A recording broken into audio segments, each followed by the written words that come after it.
Bismillahirrahmanirrahim. Alhamdulillahirabbil alamin. Wassalatu wassalamu ala rasulil amin wa ala alihi wa sahbihi ajma'in. Thumma amma ba'd.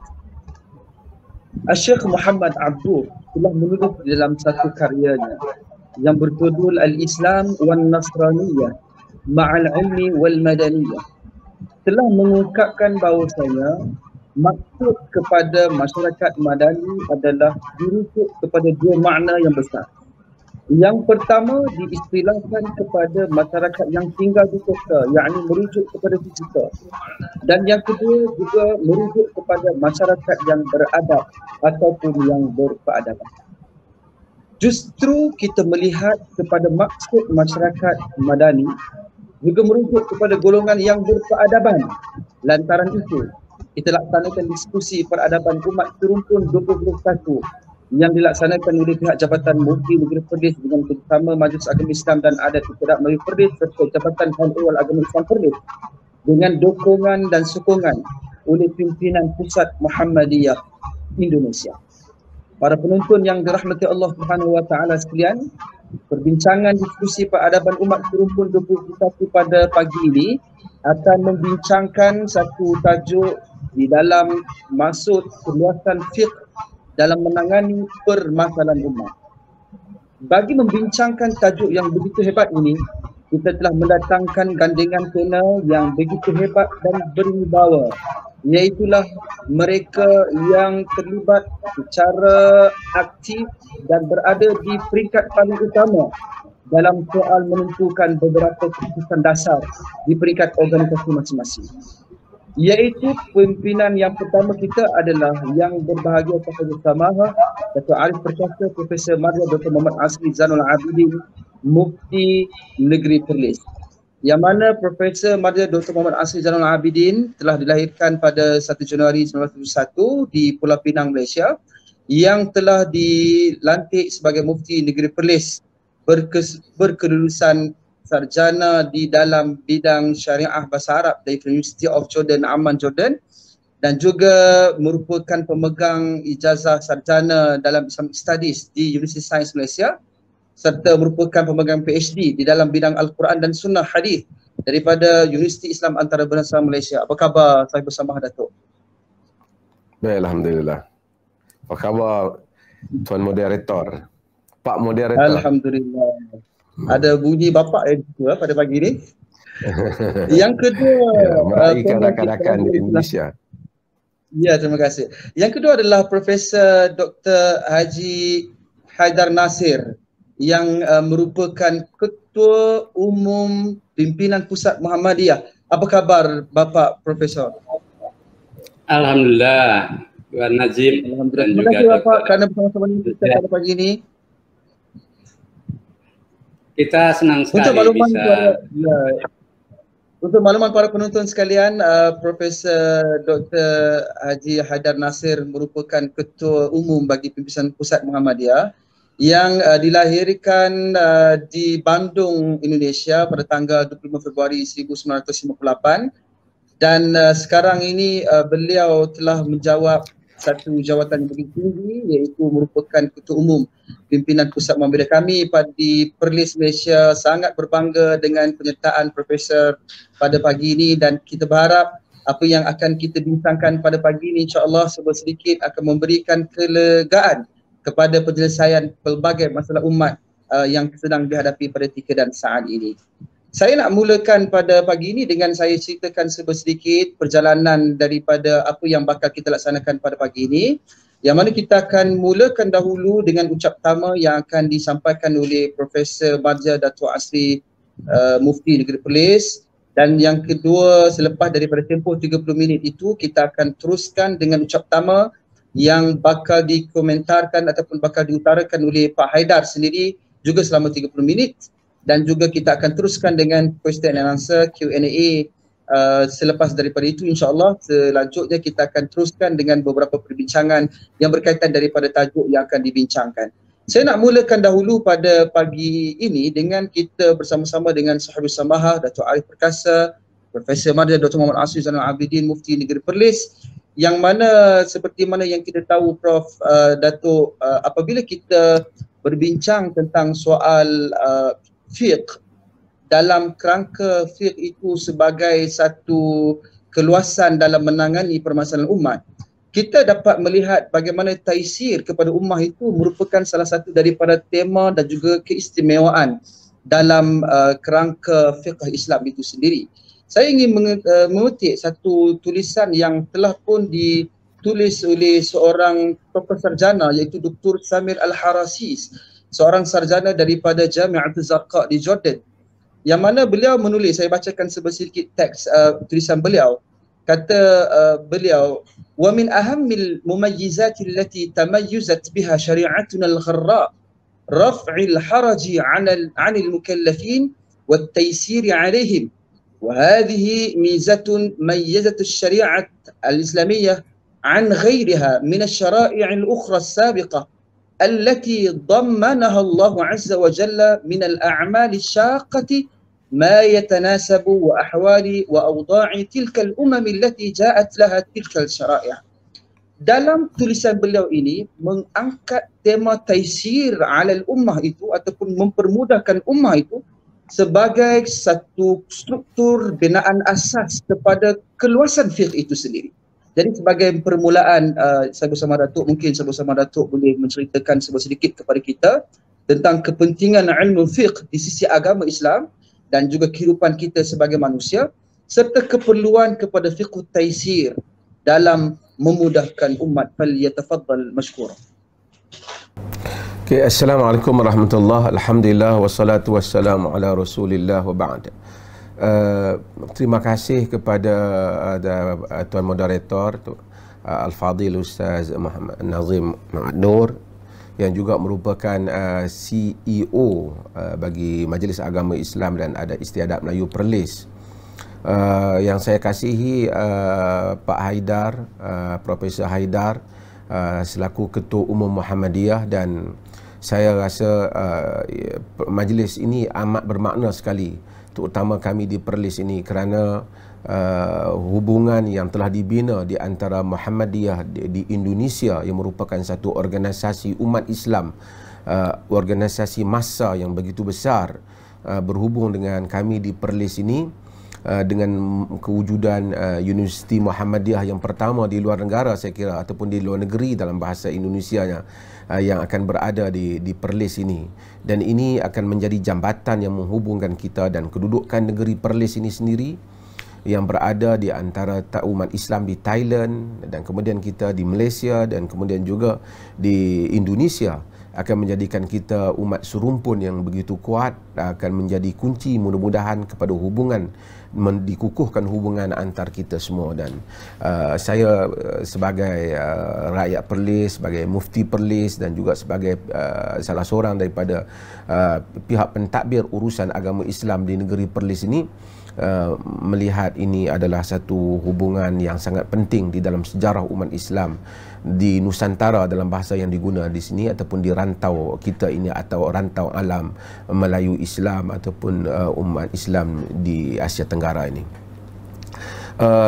Kita kembali kepada soalan yang dikemukakan oleh Tuan Moderator. Kita tahu bahawasanya fiqh adalah bahagian penting di dalam agama ini. Walaupun syariah itu bukan keseluruhannya fiqh, tapi fiqh adalah merupakan bahagian penting di dalam agama.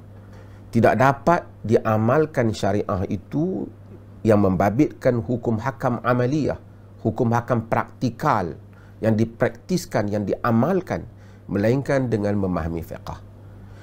Benar fiqh itu difahami dengan akal Islami, dengan pemikiran Islam yang merumuskan daripada dalil-dalil syarak. Sebab itu para ulama mentarifkan fiqh itu sebagai al-ilm bil ahkam syar'iyyah al-amaliyah al-muktasab min adillatiha at-tafsiliyah. Ilmu tentang hukum hakam syarak yang praktikal, yang diamalkan, yang diambil daripada dalil-dalilnya yang terperinci, ataupun dalil-dalilnya yang tafsili. Dalil-dalil yang tafsili itu maksudnya dalil-dalil juz'i, dalil-dalil daripada kita semua sepakat sebagai umat, rujukan kita Al-Quran, rujukan kita sunnah. ataupun ijma' jika ijma' itu benar-benar berlaku dalam hal-hal yang tertentu. Demikian juga sebelum itu adalah qiyas dengan rukun-rukun qiyasnya. Dari sudut usul fiqhnya, dari sudut usul rujukannya itu umat Islam tidak banyak perbedaannya, walaupun ada sedikit keutamaan di sana dan di sini. Daripada segi rujukannya tidak banyak, tidak ada pertikaian. Tetapi yang timbulnya ialah apabila kita pergi kepada dalil-dalil yang terperinci di dalam memahami hukum-hukum yang juz'i ini. Kita lihat bahawasanya dalam memahami hukum hakam yang terperinci inilah menyebabkan umat Islam berbeza pendapat dan kadang-kadang tidak jelas. Di situ perlunya faqih, diperlukan ahli fiqh. Lahirnya para sahabat yang alim di dalam fiqh ni. Lahirnya Ibnu Umar, lahirnya Abdullah ibn Abbas, adanya sebelum Abdullah bin Mas'ud, dan banyak Abadillah ini yang merupakan ahli ataupun ahli dalam fiqh ni. Dan kemudian di kalangan fuqaha sahabat termasuk khulafa yang 4 dan selain mereka. Dan kemudian generasi demi generasi lahir ahli-ahli fiqh yang kerana bukan semua orang mempunyai keupayaan untuk istinbat. Yang disebut oleh Nabi, man yuridillahu bihi khaira yufaqihu fid din. Siapa yang Allah kehendaki dengannya kebaikan, Allah faqihkan dia dalam agama. Faqih dalam hukum hakam syarak. Maka lahir dari kalangan tabi'in, di kalangan atba'ut tabi'in.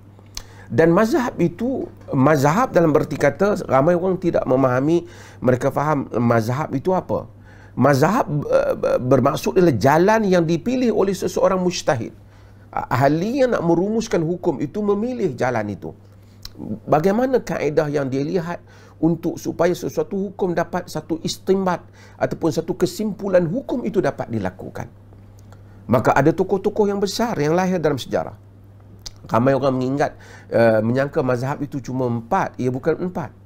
Kita ada sepanjang sejarah, kita ada Ja'far As-Sadiq, kita ada Abu Hanifah termasuk daripada imam yang awal daripada mazhab yang 4. Kita ada Al-Auza'i, kita ada Sufyan Al-Thawri, kita ada Al-Laits bin Sa'ad.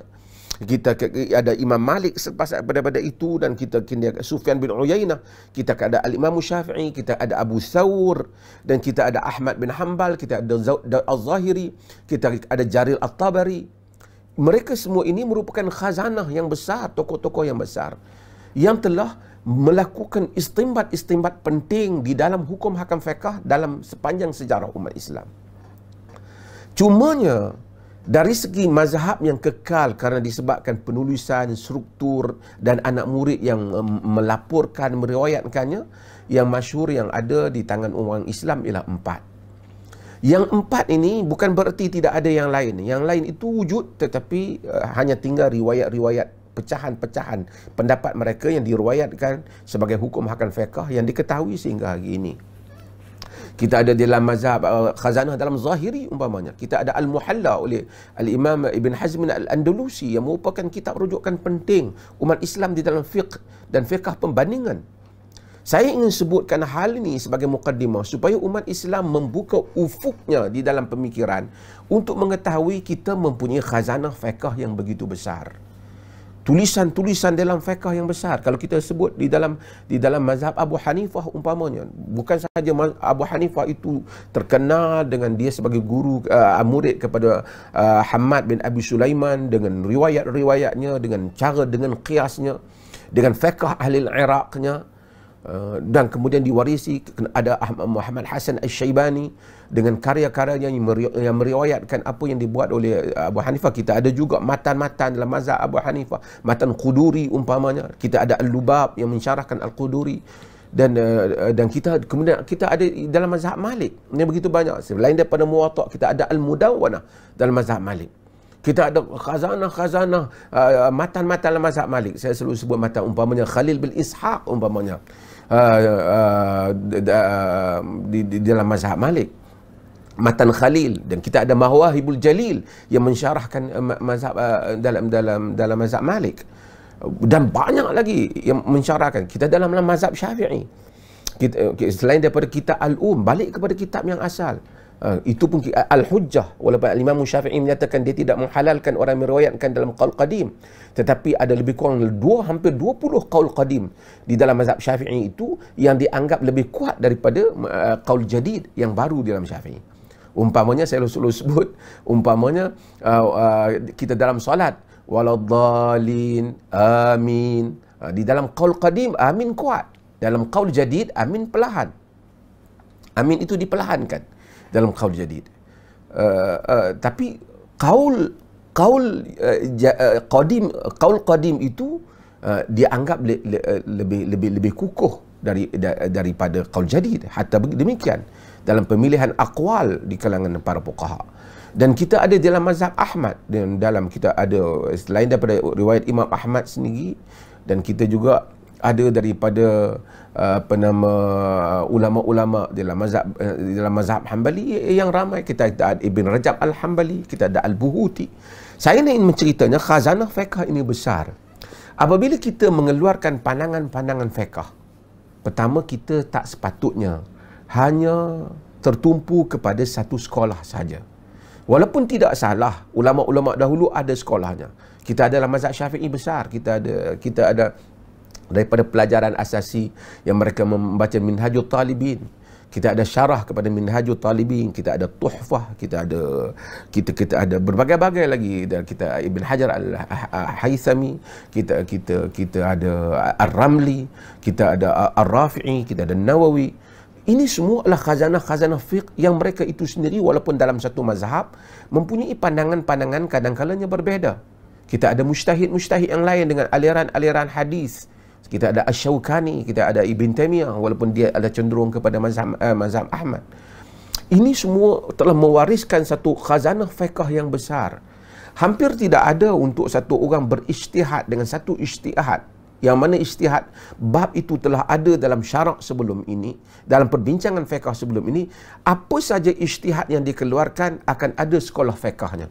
Maka untuk satu orang tu menyatakan dia tidak ada mazhab adalah terlalu sukar, kerana setiap ijtihadnya itu akan ada mazhabnya di dalam sekolah-sekolah pemikiran. Cuma yang membedakan kita ialah sama ada kita ini ta'assub kepada satu sekolah pemikiran, sehingga kita tidak mahu langsung melihat kepada khazanah fiqh yang luas yang ada di dalam sekolah pemikiran yang lain, yang ada di dalam mazhab pemikiran yang fiqh yang lain. Umpamanya mereka di dalam mazhab Hanafi, umpamanya mereka juga patut melihat apa yang ada dalam mazhab Malik, apa yang ada dalam mazhab Syafi'i. Sehingga kita terkenal Muhammad Hasan Asy-Syaibani telah menyatakan apabila ia melihat Muwatta' Malik, Muhammad Hasan Asy-Syaibani pergi 2 kali dalam sabbatikalnya untuk mempelajari Muwatta' Malik, walaupun ketika itu dia sudah menjadi qadhi qudah, seolah-olah mufti utama negara umat Islam, iaitu di bawah Khalifah Abbasiyah di Baghdad. Dia pergi beberapa bulan, kemudian pergi pula beberapa lama untuk berguru dengan Imam Malik. Sebab itu ada riwayat Muwatta' daripada melalui Ahmad Hasan Asy-Syaibani. Dalam riwayat Muhammad Hasan Asy-Syaibani, dia menyatakan law ra'a sahibi ma ra'aitu la taraja'a kama taraja'at. Jika dua sahabatku, yakni Abu Hanifah dan Abu Yusuf, dalam mazhab Hanafi, melihat apa yang kulihat, secara mereka akan tarik pandangan apa yang seperti kama tarajak, seperti aku tarik pandangan dalam beberapa hal. Itu pun tidak menafikan mazhab Hanafi, mazhab yang paling besar dalam sejarah orang Islam. Dan sampai hari ini pun dengan khazanahnya, dengan fleksibilitinya, khususnya dalam masalah muamalah. Mazhab Malik, orang selalu kata ia mazhab Ahlul Hadis. Tidak. Mazhab Malik dia mazhab Ahlul Hadis dan juga mazhab pemikiran. Sehingga masalah mahkamah, juri dan seumpamanya, istimbat mazhab Malik yang hebat. Mazhab Syafi'i yang terkenal dengan mengadunkan antara pemikiran Ahlul Ra'i dan Ahlul Hadis, dan terkenal dengan khazanah penulisannya, juga patut kita ambil. Mazhab Imam Ahmad, walaupun ia tidak begitu besar seperti mazhab yang lain, tetapi tokoh-tokoh yang muncul di dalamnya dan sekolah pemikirannya juga, dan keterikatannya di dalam hadis, walaupun sebahagiannya kadang-kadang sedikit kelihatan literal, tetapi ia merupakan khazanah yang besar dalam sejarah orang Islam. Maka saya ingin menyatakan apa? Di dalam ijtihad fiqh kita hendaklah melihat kepada khazanah ini keseluruhannya. Melihat Tak boleh kita kata kalau saya tidak mengambil pandangan mazhab Syafi'i bererti awak siapa untuk menafikan Imam Syafi'i? Awak siapa? Awak lebih alim daripada Imam Syafi'i. Tidak benar kenyataan demikian. Itu tidak matang keilmuannya. Mengambil selain daripada mazhab Syafi'i tidak bererti melekehkan Al-Imam Syafi'i rahimahullah. Kita artinya melihat kepada khazanah mazhab yang lain. Kalau demikian, kalau orang yang tidak terikat dengan mazhab Syafi'i itu dianggap sebagai tidak menghormati mazhab Syafi'i, adakah orang yang terikat dengan mazhab Syafi'i itu dianggap tidak menghormati mazhab Abu Hanifah, tidak menghormati mazhab Malik, tidak menghormati mazhab Ahmad bin Hanbal? Tidak demikian. Tetapi apa yang kita perlu tahu bahwasanya khazanah kita begitu luas di dalam masalah ni. Khazanah itu begitu luas. Oleh kerana kita memiliki khazanah yang begitu luas dalam masalah ini, maka kita gunakan khazanah kita kerana kita perlukan khazanah ini di dalam ijtihad yang banyak hal-hal baru yang berlaku pada zaman ini tidak berlaku pada zaman yang lepas. Kadang-kala satu mazhab saja tidak cukup untuk menampung isu-isu ataupun untuk mentarjihkan pandangan-pandangan yang lebih kuat. Muhammadiyah ada majlis tarjihnya umpamanya. Dan tarjih itu melihat kepada khazanah. Hatta kalau apa pun tarjih yang dibuat, kita akan lihat ada sekolah pemikirannya di situ. Tidak akan meninggalkan mazhab Islam. Sebab itu saya duka cita jika ada orang kata kita kembali pada Quran dan Sunnah tanpa perlu melihat khazanah Islam. Orang-orang yang menyatakan demikian tentu dia tidak begitu matang di dalam keilmuan fiqhnya. Tidak mungkin orang boleh membaca Sahihul Bukhari tanpa bergantung kepada Fathul Bari Ibn Hajar Al-Asqalani umpamanya, ataupun bergantung kepada Al-Aini dalam Umdatul Qari umpamanya. Ini semua tidak mungkin orang dapat membaca Sahih Muslim melainkan bergantung kepada syarah Sahih Muslim. Jika tidak Al-Qurtubi, An-Nawawi yang mensyarahkan Sahih Muslim, dan banyak lagi dalam khazanahnya. Ini semua menunjukkan kita bergantung kepada khazanah yang lepas. Tetapi kita hidup pada zaman ini. Fiqh itu adalah pemikiran fiqh semasa yang mana para ulama sebahagiannya menyelesaikan masalah pada zaman mereka. Jika kita membaca Al-Mawardi umpamanya dalam Al-Ahkam As-Sultaniyah, dia mensyaratkan dan menekankan syarat Quraisy itu merupakan unsur penting dalam kepimpinan. Dan kenyataannya itu tidak menimbulkan banyak polemik kerana dia hidup pada zaman Abbasiyah dan Abbasi merupakan darah keturunan Quraisy. Tapi untuk umat Islam di Indonesia dan di Malaysia umpamanya, mungkin pandangan tarjih yang dikeluarkan oleh Al-Mawardi atau Abu Ya'la Al-Farraq mungkin tidak lagi cocok untuk suasana kita. Kita mungkin perlu melihat apa yang disebut oleh Ibn Khaldun tentang masalah kepimpinan. Ini bagi soal kepimpinan umpamanya. Banyak hukum hakam yang baru yang berlaku ini. Umpamanya bank susuan umpamanya di negeri Perlis kita keluarkan. Mungkin ada pandangan-pandangan dalam 4 tokoh mazhab itu agak ketat.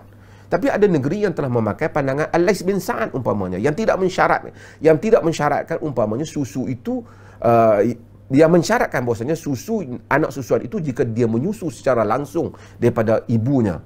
Jika tidak menyusu secara langsung, minum susu itu tidak menyebabkan jadi anak susuan. Itu memudahkan banyak hospital dalam pengurusan ini, walaupun ia bukan qaul jumhur. Dan banyak hal ini. Tanzir fiqhi umpamanya memudahkan. Umpamanya meletakkan perkara juz'iyat fiqh yang berbeza-beza ini, perkara-perkara fiqh yang berbeza-beza ini di bawah satu bumbung yang sama. Umpamanya semua bab berhubung dengan hal-hal tarik, hal-hal emergency. Jika berlaku musibah, macam mana hukumnya? Jika berlaku keadaan yang mengejut begini, bagaimana hukumnya? Diletakkan di bawah satu bab. Di bawah bab at-ta'assuf fi isti'malil haq. Salah guna kebenaran. Kita bawa kereta laju, kereta hak kita beli. Duit kita, minyak kita juga yang bayar. Kita bawa laju, boleh tak? Jalan kerajaan punya, boleh tak? Boleh tak kerajaan nak limitkan kita umpamanya? Radio kita punya, muzik, kita duduk di rumah kita, ayat Quran kita boleh pasang radio kita, tapi ganggu jiran sebelah. Boleh tak? Ini semua menggunakan hak sendiri tetapi mengganggu orang lain. Dulu fiqh mungkin letakkan bab yang berselerakan. Maka tanzirul fiqh di bawah nazariyah fiqh yang baru boleh dihimpunkan di satu bab, memudahkan umat Islam untuk memahami fiqh, untuk mereka hidup pada zaman yang moden ini. Ini perlukan majlis tarjih ulama-ulama tarjih yang lebih luas dalam memikirkan hal ini. Saya balik kepada apa yang disebut oleh pengurusi dalam masa yang ada beberapa minit ni. Saya rasa ada 23 minit lagi Tuan Moderator. Sifat fiqh itu Allah Subhanahu Wa Taala yang menurunkan agamanya. Saya selalu letakkan mukadimah ini untuk difahami dengan penting. Tuhan tidak memerlukan kita. Kita salat ke, kita tidak minum arak ke, kita tak berjudi ke, kita bersedekah, tidak menguntungkan, memberikan apa-apa faedah kepada Allah. Kerana Allah itu ghaniyun hamid. Wa man yashkur fa innama yashkuru li nafsihi wa man kafara fa innallaha ghaniyun hamid. Sesiapa yang bersyukur, ia bersyukur untuk dirinya sendiri. Sesiapa yang kufur, Allah itu ghaniyun hamid. Ia maha kaya lagi maha terpuji. Artinya segala amalan hukum hakam syarak, kebaikannya balik kepada kemanusiaan, manusia itu sendiri. Itu yang disebut oleh Izzuddin Abdul Salam dalam Ta'lilul Ahkam sebagai maslahatul ibadah. Semua hal masalah, semua hukum hakam syarak itu ada kemaslahatan untuk hamba. Back the benefits to the servant himself. Kebaikan itu balik pada hamba itu sendiri, balik kepada hamba Allah itu sendiri. Maka dengan itu apabila Allah meletakkan syariatnya, dia nak kebaikan untuk manusia, maka sebahagian orang menyangka lebih susah amalan agama itu lebih bagus ia. Itu tidak benar. Kerana Allah tidak Allah menghendaki kebaikan pada kita. Yuridullahu bikumul yusra wala yuridu bikumul usra. Allah menghendaki daripada kamu kemudahan, Allah tidak mahu daripada kamu kesusahan. Jadi fiqh itu bersifatnya Allah nak memudahkan. Sebab itu kata Aisyah radhiyallahu anha dalam hadis yang diriwayatkan oleh Imam Muslim, ma khuyira Rasulullah sallallahu alaihi wasallam baina amrayn illa ikhtara aisaruhuma. Nabi itu tidak diberi pilih dua hal, melainkan dia akan memilih yang paling mudah antara keduanya. Itu maksudnya malam yakun isman, selagi mana ia bukan satu dosa. Selagi mana ia bukan dosa, maka pilih yang mudah. Di hadapan kita ada khazanah fiqh yang besar yang saya sebut, yang boleh kita rujuk pada kitab-kitab silam dan juga kitab-kitab moden yang ditulis. Sekarang banyak tesis-tesis, sebelum pun tesis PhD yang berlaku di universiti-universiti. Fuqaha daripada sekalian mazhab, hatta daripada kurun-kurun selepas daripada itu, selepas daripada kurun kejumudan juga, ada buku-buku yang ditulis, ijtihad-ijtihad yang dikeluarkan. Sesiapa yang membaca Hasyiah Ibn Abidin umpamanya dalam mazhab Hanafi, banyak hukum hakam, hatta hukum hakam tentang insurans, perkapalan dan seumpamanya telah disebut dalam hal itu. Ijtihad-ijtihad Ibn Taimiyah umpamanya dalam begitu banyak. Ijtihad-ijtihad di dalam mazhab Syafi'i yang terkenal dengan khazanahnya yang begitu banyak. Hal-hal yang seperti ini kita perlukan. Kadang-kala ada hal yang jika kita memilih satu hukum itu, sedangkan dalilnya itu mutasawiyah, hampir sama, untuk mentarjihkan antara satu sama lain itu kan hampir sama, maka kita memilih bukan kita tatabbu', dalam erti kita mencari untuk memudah-mudahkan, tetapi tatabbu' mencari rukhsah ataupun benda-benda yang diberikan ruang keizinan oleh syarak. Selagi mana dalil dalam hal itu tidak jelas, itu adalah sesuatu yang dialu-alukan.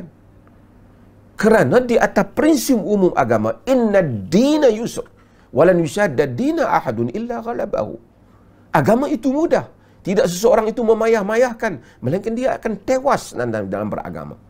Maka para mufti, para ahli-ahli majlis tarjih seperti dalam Muhammadiyah umpamanya, ulama-ulama mesti memilih hukum yang untuk diberikan kepada umat itu ialah hukum yang membolehkan umat itu hidup. Selagi mana malam yakun isman, selagi mana ia tidak berdosa. Belikan hukum yang memudahkan. Maka fiqhut taysir atau taysirul fiqh, memudahkan fiqh, slogan yang dibawa oleh Dr. Yusuf Al-Qaradawi umpamanya. Memudahkan fiqh itu adalah sesuatu yang diperlukan oleh umat Islam.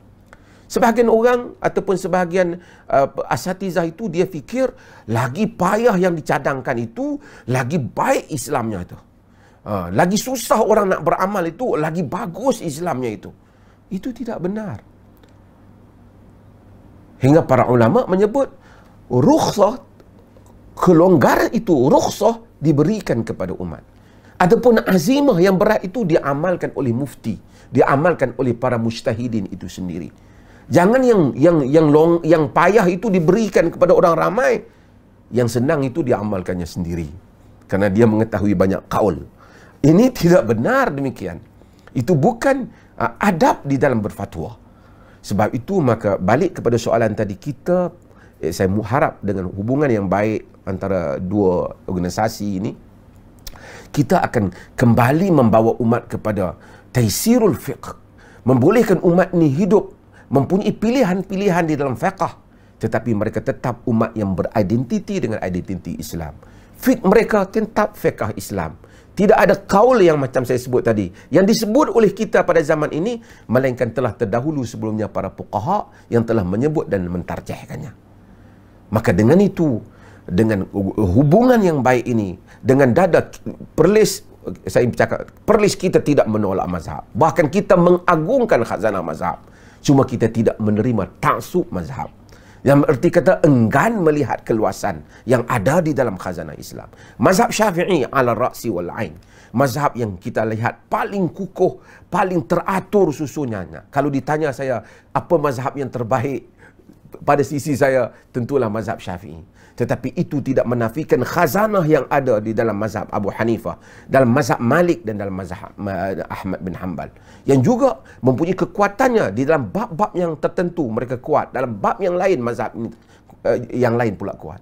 Ini yang disebut oleh Abdul Karim Zaidan. Beliau menyatakan bahawasanya kebenaran tidak terhimpun di dalam satu mazhab.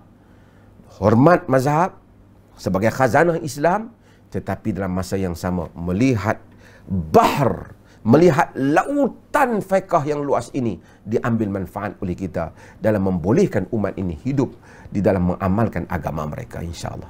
Terima kasih Tuan Moderator.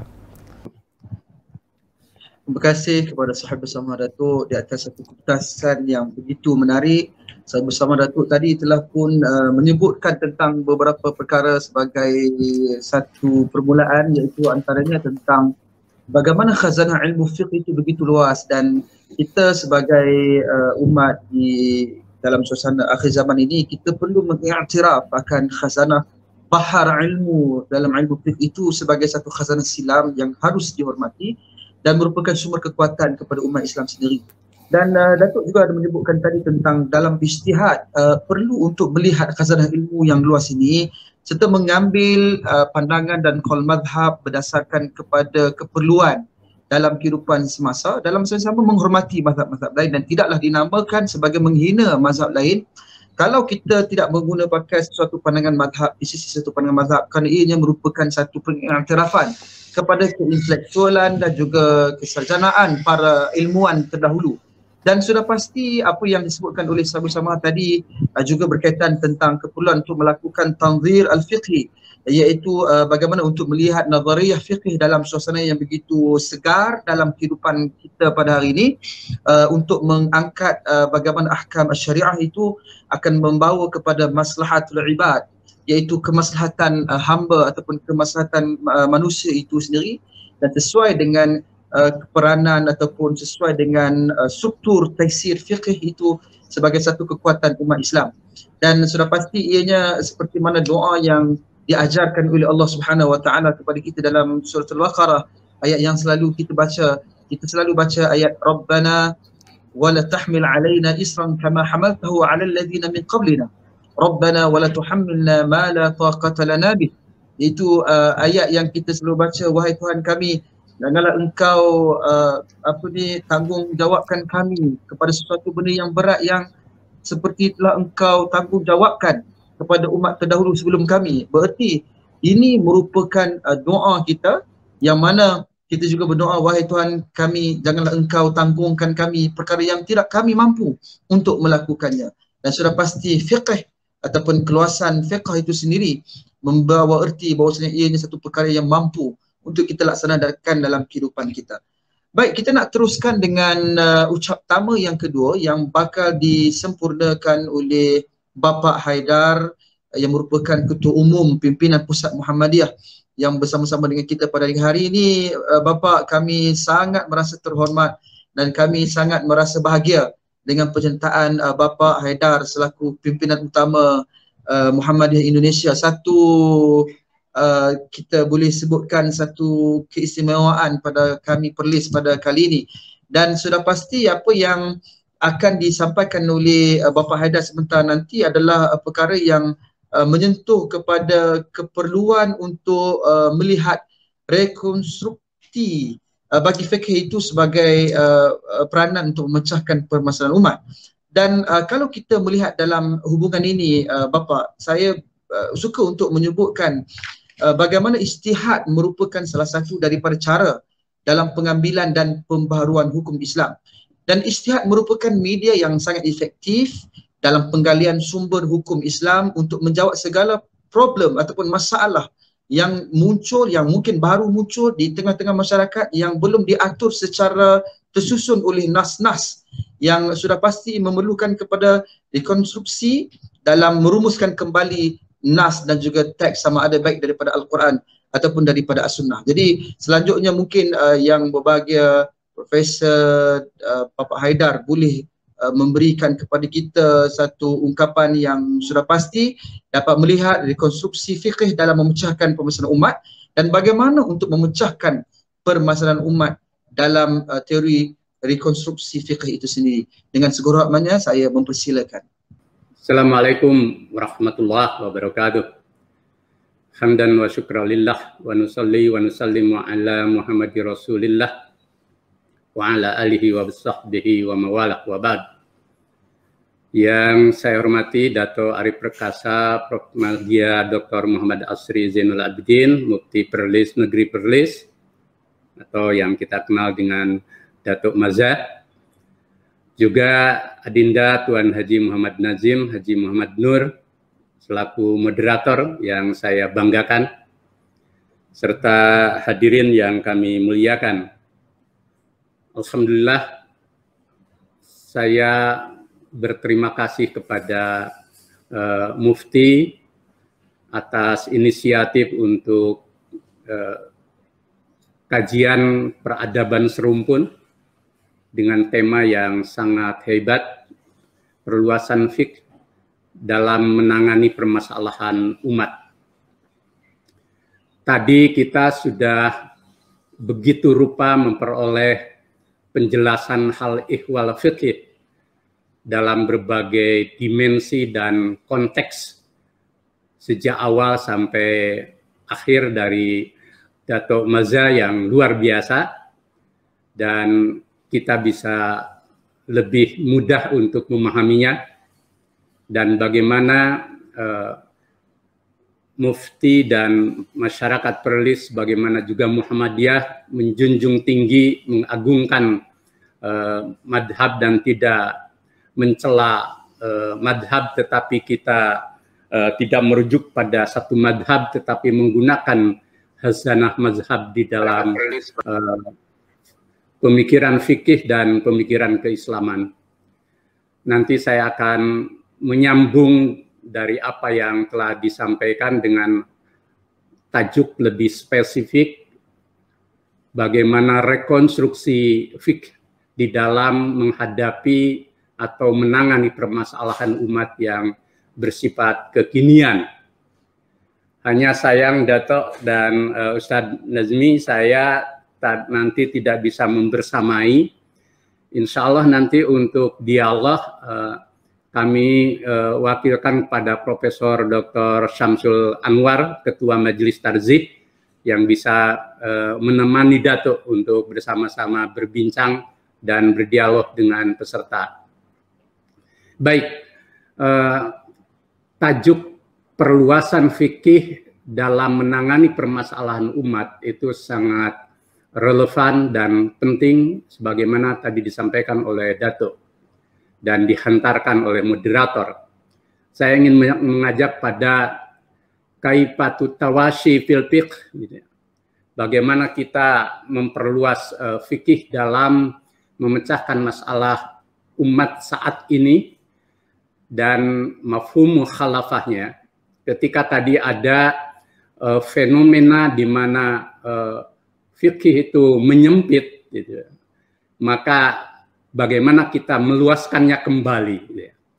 Baik, saya mulai dari posisi dan substansi tentang risalah Islam.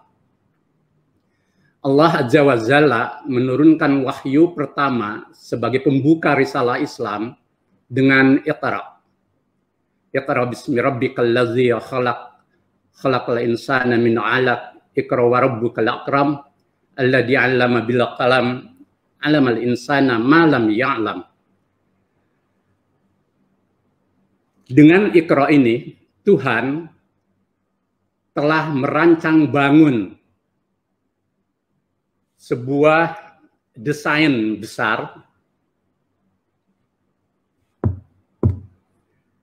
atau tasmim kabir, gitu ya, yang melampaui segala hal dengan perintah Iqra itu, yakni sebagai tonggak kunci utama membebaskan bangsa Arab dari sistem jahiliyah menuju sistem tauhid yang mencerahkan kehidupan.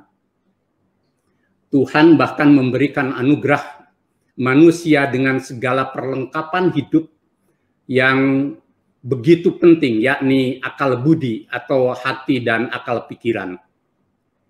Bahkan manusia diberi tugas sebagai Abdullah untuk beribadah kepadanya, tetapi pada saat yang sama manusia diberi kewajiban sebagai khalifatul fil ardh untuk memakmurkan bumi. Dimensi Abdullah dan khalifatul fil ardh itu dua sisi yang dinamis dalam tubuh manusia. Tujuan hidup manusia dalam kerangka Islam adalah meraih ridha dan karunia Allah. Yabtaguna fadlan minallah wa ridwan. Nah, risalah Islam yang dibawa Nabi akhir zaman itu juga menjadi risalah yang sangat tegas. Innama bu'istu liutammima makarimal akhlak. Menyempurnakan akhlak manusia, konteksnya dengan jahiliyah. Kemudian dalam konteks yang global, yakni wa ma arsalnaka illa rahmatan lil alamin.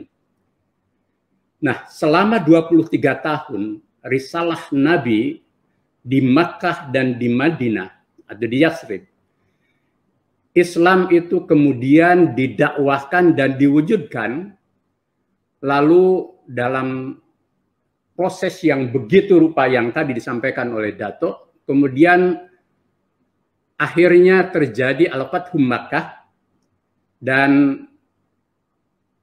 terbangun sebuah peradaban Al-Madinah Al-Munawwarah, yakni kota peradaban yang cerah dan cemerlang mencerahkan. Nah, dari peradaban itulah kemudian Islam menyinari dunia, menjadi agama yang maju, modern, dan kosmopolit. Muhammadiyah dalam membaca, melihat, dan mengkonstruksi Islam dan risalah Islam yang dibawa Nabi akhir zaman itu sebagai dinul hadarah, agama yang membangun peradaban maju di segala bidang kehidupan. Itulah yang kami sebut sebagai Islam berkemajuan. Nah, kita bisa menjadi saksi sejarah. Setelah zaman Nabi yang gemilang, perjuangan mewujudkan risalah Islam itu bersambung dengan 4 khalifah utama, kemudian juga era kekhalifahan sesudahnya, yang selama 6 abad lamanya telah melahirkan era kejayaan Islam, yang orang sebut sebagai the golden age of Islam. Dan disitulah Islam menjadi dinul hadarah, peradaban modern dan kosmopolitan di seluruh dunia. Itulah perspektif di mana risalah Islam itu hadir dan mengaktualisasi di dalam kehidupan membangun peradaban. Di mana letak fiqh dalam membangun peradaban itu? Dalam pandangan kami, fiqh dasar konsepnya itu luas, seperti tadi disampaikan oleh Dato, dan Bahkan oleh Ustadz Nazmi tadi disebut sebagai taysir, ya, sebagai sesuatu yang membawa kita mudah. Maka tadi disebut bahwa fiqh itu adalah pemahaman yang mendalam mengenai sesuatu, yang tafsil, yang juz, sampai yang global, yang am. Al-Quran bahkan menyebut secara khusus dalam frasa liyatafaqahu fid-din, yang artinya agar manusia itu atau orang atau ulama atau muslim memahami agama seluas-luasnya. Nah, frasa itu menunjukkan bahwa fikih tidak saja khusus pada pemahaman masalah hukum tadi semata, tetapi mencakup semua aspek keislaman. Rasulullah bahkan memaknai fikih sebagaimana tadi dikutip oleh Dato', yakni sebagaimana doa beliau untuk atau baginda Nabi untuk Abdullah bin Abbas, Allahumma faqihhu fid din. Ya Allah, berikan ia pemahaman dalam agama. Hal itu menunjukkan bahwa bidang area dan fikih itu menjadi sangatlah luas, bukan sesuatu yang sempit. Sejarah juga menunjukkan hingga abad kedua Hijriah sampai masa Khalifah Al-Ma'mun, fikih bahkan mencakup masalah-masalah teologi, biarpun saat itu juga terjadi kontroversi. Tetapi pada periode berikutnya, pengertian fikih itu menjadi menyempit, yang hanya terbatas pada aspek hukum semata. Inilah yang mungkin tadi disebut sebagai melahirkan pandangan yang sempit tentang fikih, sehingga kita perlu memperluasnya dalam seminar atau kajian ini.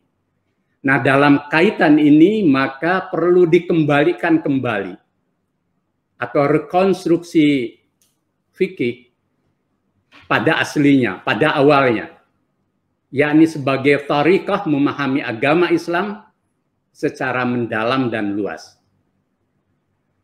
Ikhtiar mengembalikan fikih pada aslinya sebagai pemahaman yang luas tentang Islam itu juga banyak dilakukan oleh para ahli.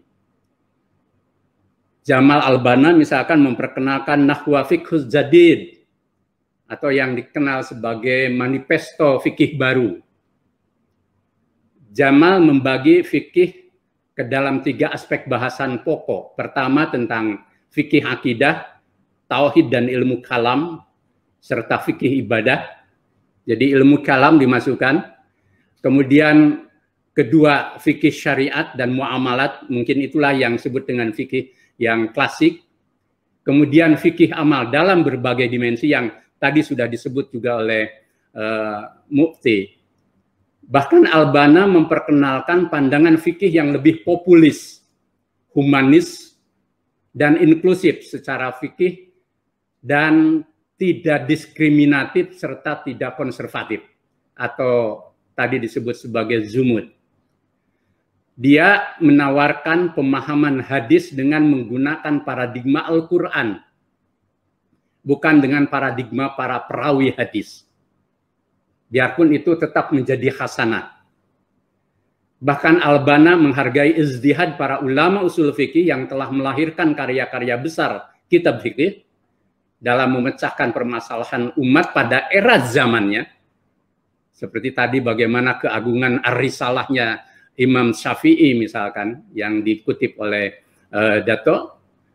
Tetapi dia ingin mencoba meletakkan Al-Quran dan As-Sunnah di atas fikih, atau terintegrasi fikih ke dalam Al-Quran dan As-Sunnah, tidak mereduksi. Al-Banna memberi catatan kritis atas pandangan usul fikih lama. Dia bilang begini, kutipan, akan tetapi bila dicermati lebih jauh, fikih ini lambat laun karena berbagai hal, membumbung tinggi dari dasar-dasarnya dan bertengger pada dasar-dasar lain. Hingga fikih ini tidak lagi berpijak pada Al-Quran dan Sunnah, kata dia. Sebaliknya, 2 kitab ini kemudian ditundukkan di bawah kaidah-kaidah fikih. Nah, dalam konteks ini, Muhammadiyah memahami dan menempatkan fikih dalam pengertian luas tentang pemahaman keagamaan dalam berbagai aspek kehidupan yang terkandung dan merujuk pada Al-Quran dan Sunnah Nabi yang makbulah.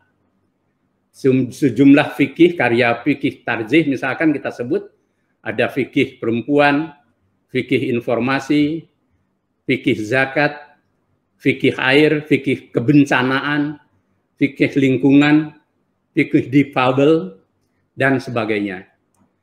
Nah, pemahaman ajaran Islam yang terkandung dalam berbagai fikih kontemporer tersebut dalam perspektif Muhammadiyah atau tarjih itu dilakukan dengan pendekatan bayani, burhani, dan irfani ala Muhammadiyah. Tidak persis seperti karya awal yang antara lain melibatkan berbagai disiplin ilmu pengetahuan secara interkoneksitas. Bahkan misalkan tentang fikih lingkungan kita sebut sebagai teologi lingkungan yang penandaan keterbukaan pada pendekatan teologis. Inilah rekonstruksi yang perlu menjadi titik pijak kita ketika kita ingin memperluas fikih. Sekarang bagaimana permasalahan umat yang kita hadapi saat ini? Masalah umat Islam di tingkat global maupun regional dan bahkan lokal, tadi sampai sebagian sudah disebut oleh Mufti, sangatlah kompleks. Masalah tersebut terjadi baik yang ditimbulkan oleh kaum muslimin sendiri atau terkait dengan dunia luar. Nah, di antara masalah-masalah itu pertama, perpecahan dan konflik di lingkungan umat Islam. Termasuk tadi konflik madhab atau pemikiran. Konflik pada level antar kelompok dan golongan, antar bangsa dan negara. Kita saksikan misalkan sekarang di Yaman, Suriah, Mesir, Irak, Afghanistan, konflik yang terjadi itu sangatlah kompleks, cross-cutting of interest, tidak tunggal. Lebih khusus tentang Palestina misalkan, bahkan konflik antar golongan yang berbeda mazhab seringkali berlangsung keras di suatu negara. Kehadiran ISIS, Islamic State in Iraq and Syria, itu bahkan menambah keras dan kompleksnya persoalan umat. Sehingga kawasan muslim tidak lagi menjadi kekuatan yang disegani di ranah global saat ini.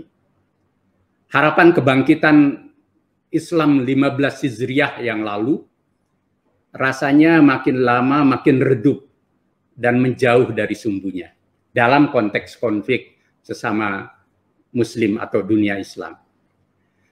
Yang kedua, ketertinggalan umat Islam di bidang ekonomi, pendidikan, serta penguasaan ilmu pengetahuan dan teknologi. Akibatnya kaum muslimin kalah daya saing di hadapan golongan dan bangsa lain. Kondisi kaum muslimin mayoritas masih yadus sufla, laisa yadul ulia. Sehingga seperti ilustrasi dari Nabi akhir zaman kita menjadi santapan dari kekuatan-kekuatan lain karena kita lemah. Nah, kelemahan ini sering menjadikan kaum muslim, seperti penelitiannya Carol Kirsten tahun 2019, disebut mengidap dua penyakit. Pertama yang dia sebut sebagai Muslim apologetics dan siege mentality, mentalitas yang terkepung, yang terkurung. Kelemahan diri kaum muslimin itu sering ditimpakan kepada karena kezaliman pihak lain. Meskipun tentu memang dalam beberapa hal kita mengalami itu. Tetapi tidak selalu dan tidak sepenuhnya apa yang terjadi di dunia muslim itu karena faktor luar. Tetapi juga karena kelemahan kita. Yang ketiga, permasalahan multikulturalisme, yakni meluasnya pengaruh demokrasi, hak asasi manusia, dan pluralisme yang bercorak liberal sekular dan berparadigma barat. Kita bisa menyebut misalkan problem euthanasia, hukuman mati, pernikahan beda agama, bahkan yang paling ekstrim LGBT, aborsi, dan lain-lain, itu menjadi masalah krusial bagi agama-agama dunia termasuk Islam saat ini. Tetapi juga banyak aspek multikulturalisme yang positif dan menyangkut hajat hidup publik, seperti keterbukaan, kesetaraan, penghargaan terhadap hak-hak dasar manusia, dan jaminan hidup damai dan toleran dalam keberagaman. Problem yang keempat adalah masalah globalisasi dan revolusi teknologi informasi. Globalisasi menerjang segala batas-batas konvensional antar bangsa dan antar negara. Sekalipun juga kita bisa melihat ada dimensi positif, tetapi juga globalisasi mempercepat meluasnya multikulturalisme hingga ke pelosok-pelosok desa atau nagari. Demikian pula kehadiran teknologi informasi telah melahirkan ekspansi proses digitalisasi dan kehadiran media sosial dalam kehidupan global di seluruh lingkungan masyarakat. Keduanya menimbulkan perubahan sosial dan perubahan perilaku seluruh warga dunia yang mereka menjalani kehidupan yang serba digital, online, dan relasi maya, termasuk kita sekarang ini. Banyak aspek positif dari kehadiran teknologi informasi, tetapi terdapat juga dimensi yang buruk. Antara lain, masyarakat mengalami erosi civility atau etika kesopanan. Bahkan kejahatan cyber itu meluas, tidak kalah dari kejahatan konvensional. Nah, masalah ini akan menjadi cabaran, ya, menjadi challenge, ya, bagi kita dunia Muslim. Di era dunia digital terjadi bahkan kontroversi soal sholat jamaah dan sholat Jumat, sholat berjamaah secara online. Itu kan sekarang sudah mulai itu menjadi permasalahan yang mulia Mufti, termasuk di Indonesia. Nah, di era revolusi saintifik yang super modern itu terjadi lompatan rekayasa teknologi. Bahkan menurut sejarawan mutaakhir Yuval Noah Harari dalam karya terakhirnya Homo Deus, dia menyebutkan bahwa kekuatan utama manusia modern itu menggeser evolusi seleksi alam dan diganti dengan teknologi kecerdasan buatan dan rekayasa genetik. Dia menyebutkan bahwa di era revolusi iptek itu kematian bukan lagi bersifat metafisik sebagaimana diajarkan agama-agama, tetapi merupakan masalah teknis. Dia contohkan begini, Google Ventures itu menginvestasikan 34% dari portofolionya yang senilai 2 miliar dolar US pada sejumlah startup untuk meriset tentang sains kehidupan. Salah satu di antaranya adalah proyek ambisius memanjangkan usia manusia sampai 150 dan 500 tahun. Jadi Ustadz Nazmi bisa berusia dalam tempo lama lagi, kira-kira begitu. Dan sekarang Bill Gates kan sudah mulai bikin rekayasa itu. Premis utamanya kata dia itu, jika kematian itu merupakan masalah teknis, itu maka solusinya pun bersifat teknis. Bukan persoalan metafisik, yakni rekayasa genetik untuk memperpanjang usia. Nah itu kan problem untuk dunia Muslim. Nah sekarang terakhir bagaimana sih langkah kita untuk melakukan rekonstruksi atau tajdid dalam fikih dan pemikiran Islam? Kaum Muslim dalam menghadapi permasalahan kontemporer yang kompleks seperti saya gambarkan tadi, itu memang niscaya untuk arruju ilal Quran was sunnah wal ijtihad, tetapi dengan pandangan-pandangan yang luas sebagaimana tadi disampaikan oleh Mufti. Apa yang bisa kita lakukan? Pertama, mengembangkan tafsir Al-Quran dengan pendekatan bayani, burhani, dan irfani yang interkoneksitas.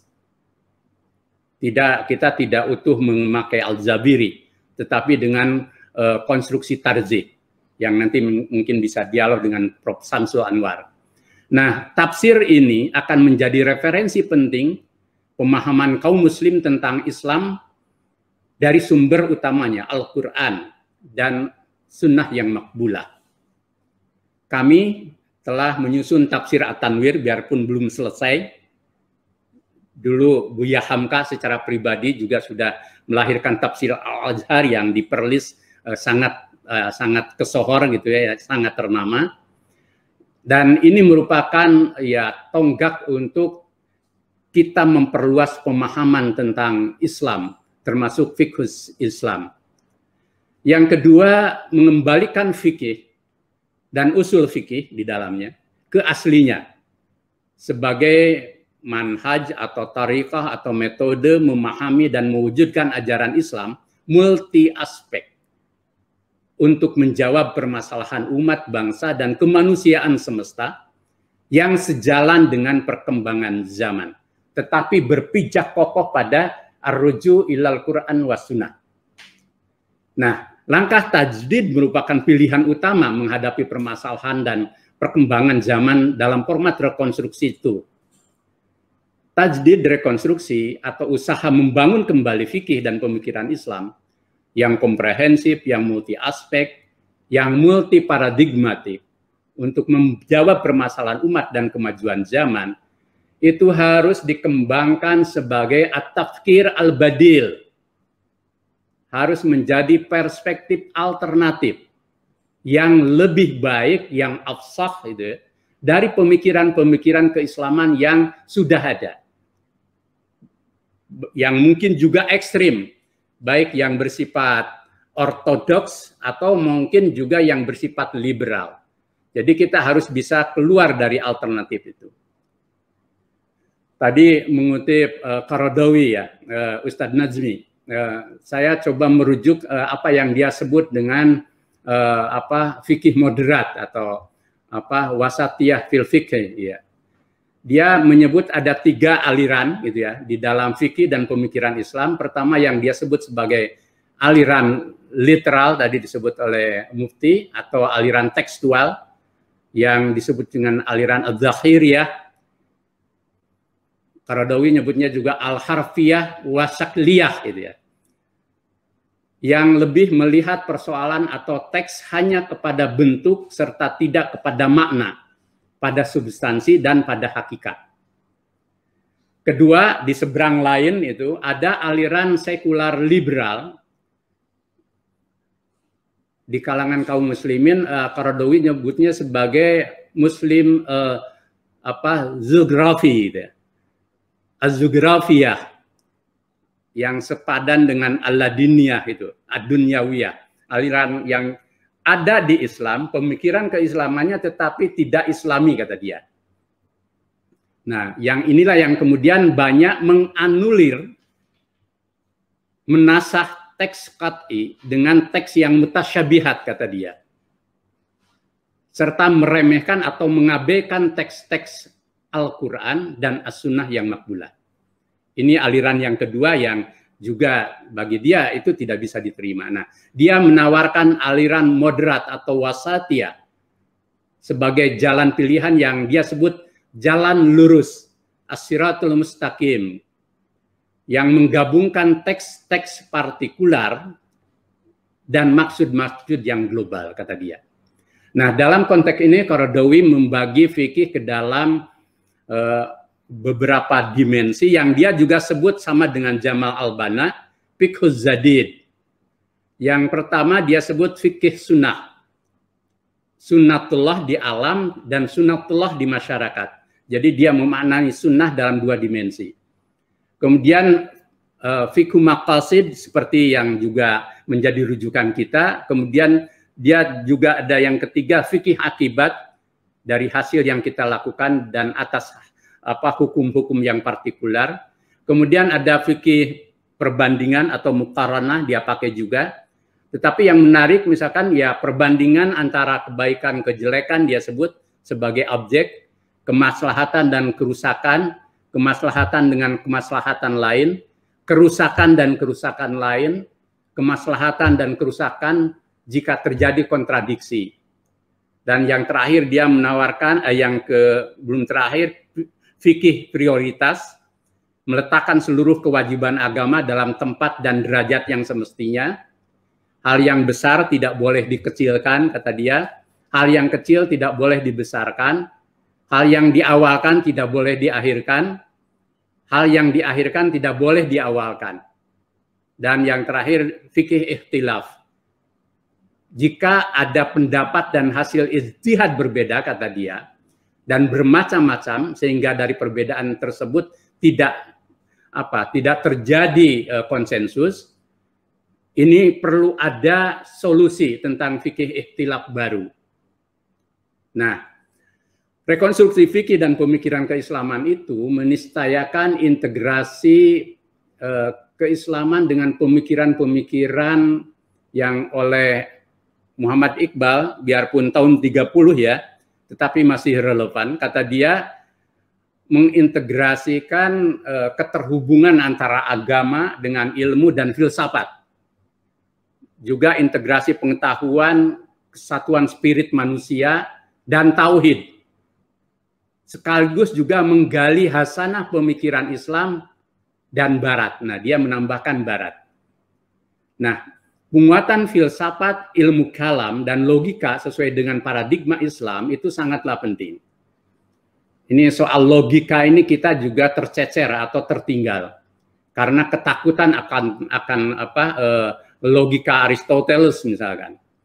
Nah, dunia Islam di masa kejayaan justru kan dimeriahkan oleh gerakan berpikir dan pemikiran yang luar biasa. Selain ilmu keislaman khusus yang melahirkan kebinekaan mazhab, yang tadi disampaikan oleh Mufti, juga terjadi perkembangan pesat di bidang sains, filsafat, ilmu kalam, sosiologi Ibnu Khaldun, sampai tadi menjadi tawaran alternatif, ilmu politik, dan logika. Karena waktu itu kan juga ada pikiran sempit tentang logika, mantap-mantap, paket tajandak, kan sampai keluar adagium seperti itu. Nah, beragam madhab pemikiran berdialog lintas batas. Saat itu juga terjadi antara penganut yang Aristotelian, Neoplatonis, hingga polemik antara Al-Ghazali dengan Ibnu Rushd misalkan. Di mana pengaruh filsafat timur dan barat juga saat itu hadir di dalam dunia Islam menjadi melting pot. Ini ada karya Burr yang terakhir yang sangat bagus soal ini. Nah, terakhir di antara masalah serius yang dia hadapi kaum muslimin yang bersifat universal atau mengglobal saat ini adalah keragaman atau perbedaan agama, ras, etnik, dan golongan. Apalagi hidup di zaman globalisasi dan multikultural yang meluas di seluruh dunia. Kita hanya tinggal menunggu waktu saja, baik di Indonesia maupun di Malaysia. Nah, prinsip hidup damai, toleran, dan baik dalam perbedaan sangatlah diutamakan demi kelangsungan hidup peradaban umat manusia secara bersama-sama sejalan dengan prinsip Al-Huzarat 13. Nah, dalam berbagai hal di satu pihak bahwa kita kaum muslim terutama itu akan tetap kokoh pada keyakinan kita, istiqomah, tetapi kita mengembangkan tasamu yang mampu hidup damai bersama umat beragama yang lain tanpa ada rasa rendah diri. Artinya inklusif. Nah, dalam konteks ini penting.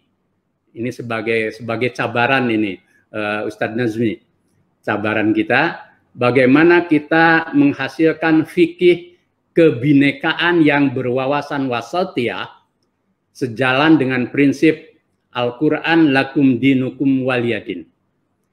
Tetapi di tengah kehidupan multicultural yang begitu kompleks dan heterogen. Nah, dalam konteks ini di penutup, di ujung saya ingin menyampaikan tawaran rekonstruksi yang sempat disampaikan oleh Hasan Hanafi, tetapi kerangkanya saja yang kita pakai gitu. Yang intinya bahwa apabila kita ingin meluaskan fikih dalam menjawab permasalahan zaman, maka kita harus di satu pihak tadi menurut Mufti kita harus memperkaya hasanah ya fikih dan pemikiran keislaman dari yang klasik sampai mutaakhir gitu ya. Tetapi pada saat yang sama juga kita harus membuat fikih dan pemikiran keislaman itu landing, membumi dalam realitas nyata. Nah, kerangka yang disampaikan Hasan Hanafi penting. Pertama, dia menawarkan from God to land, gitu ya. Dari teosentris pada antroposentris, tanpa kehilangan relasi habluminallah dan habluminanasnya. Yang kedua, from eternity to time, dari keabadian pada ruang dan waktu. Kemudian from predestination to free will, misalkan. Ini kan dilema antara Jabariyah dan Qadariyah sampai sekarang selalu menjadi permasalahan klasik di kalangan kaum muslimin. Kemudian from authority to reason. Nah, soal aklus salim melahirkan ar-rasihun fil ilm, lalu ulil albab, ini kan harus menjadi hasanah baru yang perlu kita elaborasi. Kemudian from theory to action. Nah, alhamdulillah Muhammadiyah mewujudkannya itu. Jadi konsep Al-Madinah Al-Munawwaroh kita wujudkan dengan berbagai usaha, bikin sekolah, rumah sakit, perguruan tinggi, dan kita bersama nanti kita bangun kejayaan umam. Nah, sebagai wujud dari aktualisasi Islam dinul hadarah, gitu ya. Kemudian from charisma to mass participation. Ini ada demokratisasi di kalangan kaum muslimin. Karena nyaris bahwa ketika tidak ada demokratisasi, itu yang terjadi adalah legs antara elit dan ummah. Kemudian from soul to body, gitu ya. Umat Islam terlalu lama dininak bobokan oleh sufisme yang anti dunia. Nah, kita harus mulai merambah dunia, tetapi dengan Islam, gitu ya.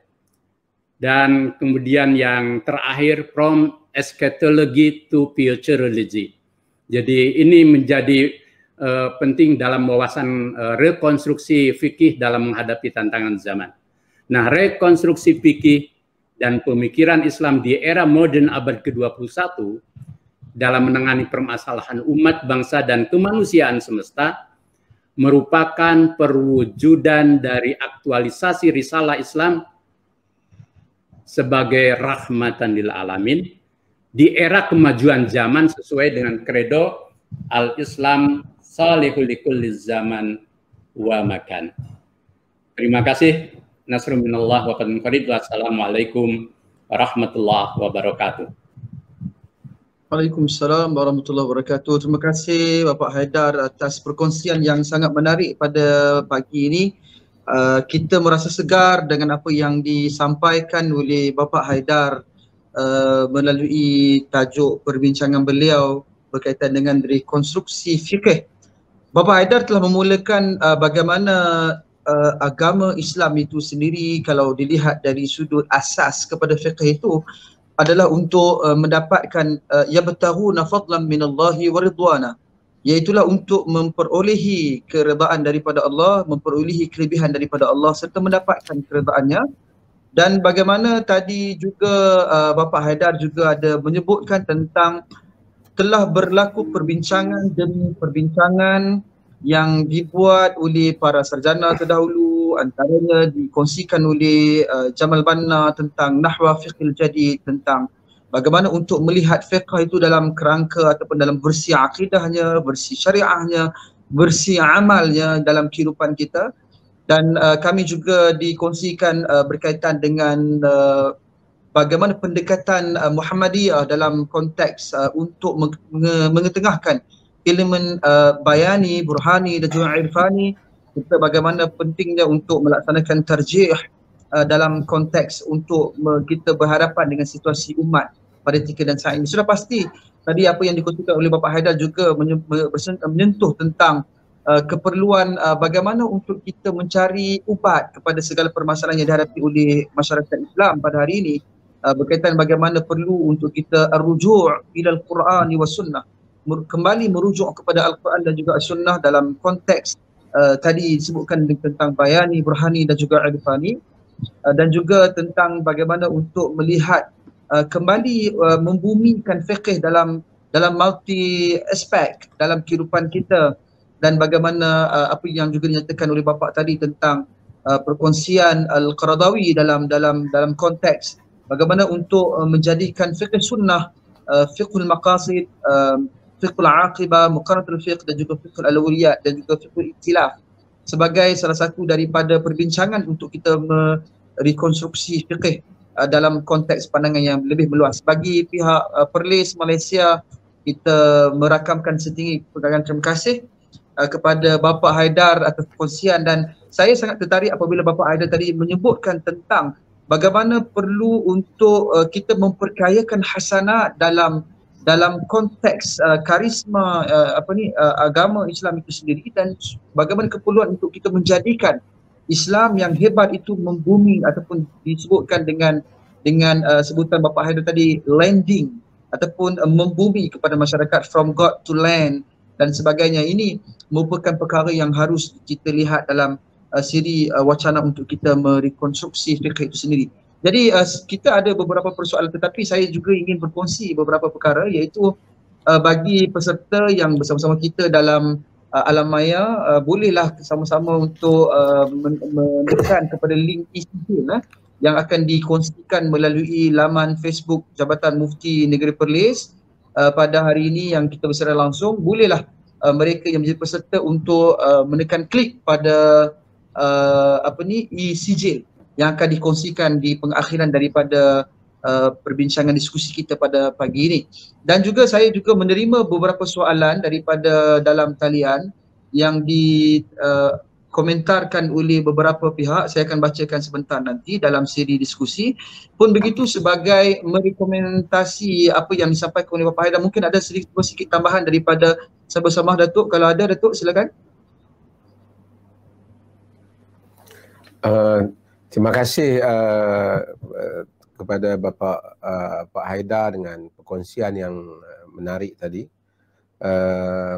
Saya bersetuju dengan secara konsep umum kita bahawasanya apa yang perlu kita lakukan ialah tajdid, dan tajdid itu diperlukan bagi setiap zaman.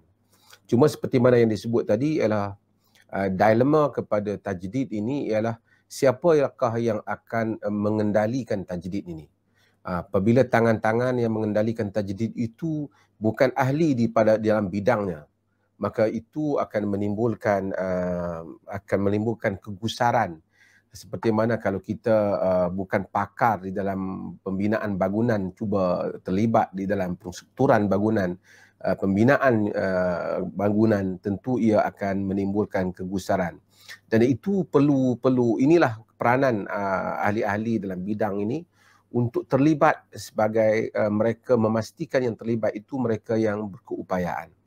Saya baca juga umpamanya seruan kepada membebaskan diri daripada sanad hadis umpamanya. Tadi disebut sikit oleh Pak Haidar, oleh Jamal Al-Banna. Dan dia ada buku satu, Jinayatu min qibali haddathana. Jenayah dari sudut haddathana katanya. Dia menjenayahkan haddathana itu. Tapi kita tahu bahawasanya walaupun saya baca Jamal Al-Banna sebagai adik Hasan Al-Banna, penulisan-penulisan beliau ada yang menyentuh bidang seperti mana yang disebut tadi, tapi ada juga penulisan-penulisan beliau itu yang tersasar daripada disiplin ilmu yang mana mempunyai foundationnya yang kuat umpamanya. Kerana dunia periwayatan ialah satu-satunya penyambung antara kita dengan maklumat yang lepas. Kita tidak mungkin menerima maklumat melalui mimpi, tapi melalui periwayatan umpamanya.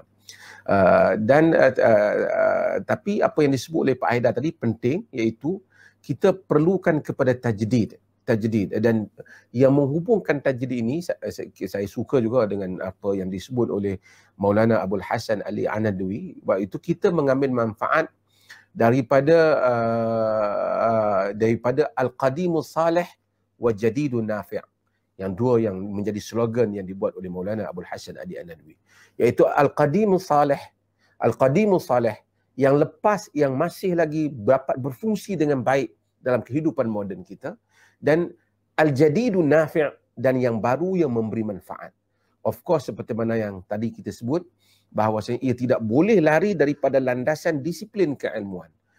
Kalau di Muhammadiyah itu ada tokoh-tokoh tarjihnya itu terdiri daripada ahli-ahli di bidangnya umpamanya.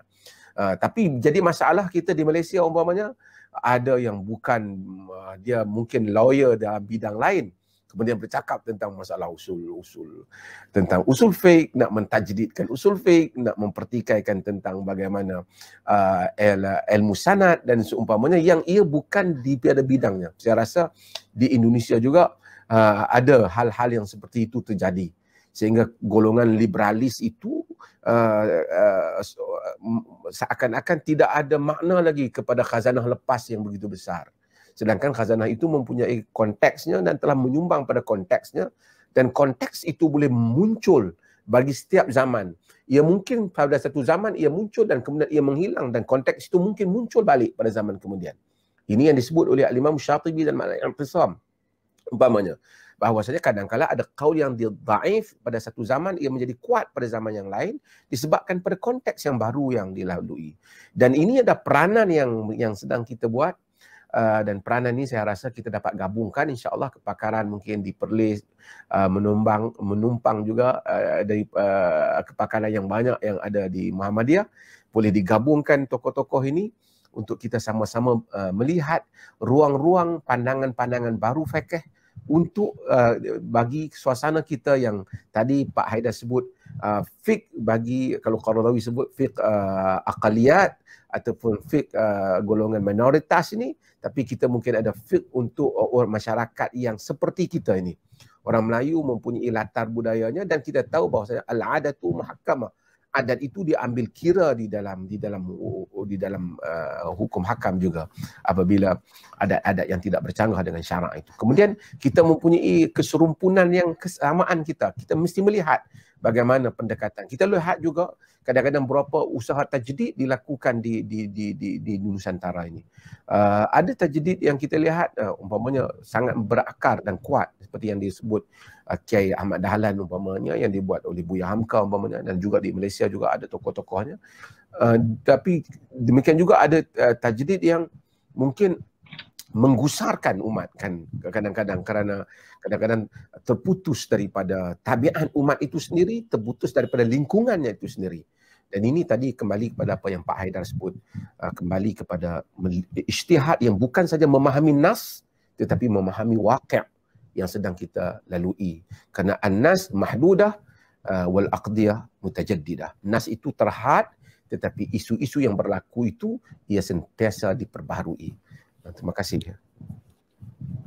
Terima kasih kepada saya bersama Datuk. Menarik Datuk, kalau mungkin tadi Datuk ada sebut tentang fiqhul adah wa taqalid sebagai contoh, Datuk mungkin boleh kita bincangkan nanti, ataupun fiqh qaumiyah mungkin ataupun sya'biyah. Mungkin ini antara benda yang mungkin kita boleh lihat dalam konteks rumpun kita.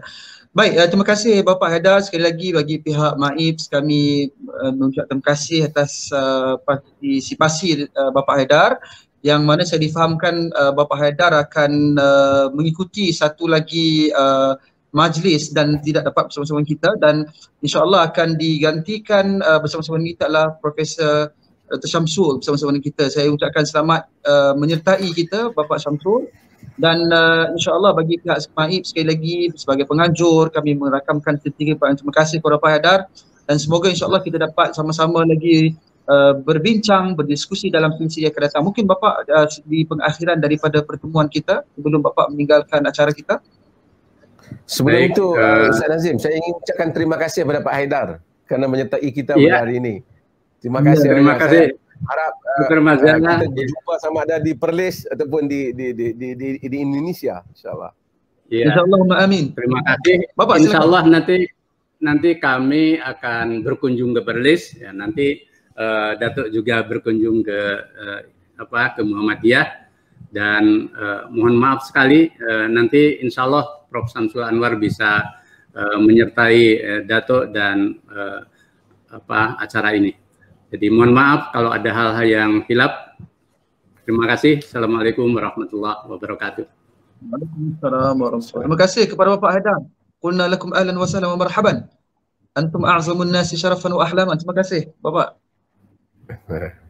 Okey Datuk, dan juga para penonton sekalian, saya suka untuk kita teruskan perbincangan diskusi kita pada pagi ini dengan kita melihat ada beberapa soalan yang diajukan kepada saya. Yang pertama ini adalah daripada pengirim Bapak Bambang Setiaji, ya, yang mengajukan soalan berkaitan dengan pemerintah Taliban diboikot di beberapa negara kerana menggunakan hukum had potong tangan disebab dan sebagainya. Dan bolehkah perkara ini digantikan dengan penjara yang mungkin hukuman penjara itu boleh diterima secara internasional? Mungkin ada komen daripada saya bersama Datuk Mufti, kalau ada silakan.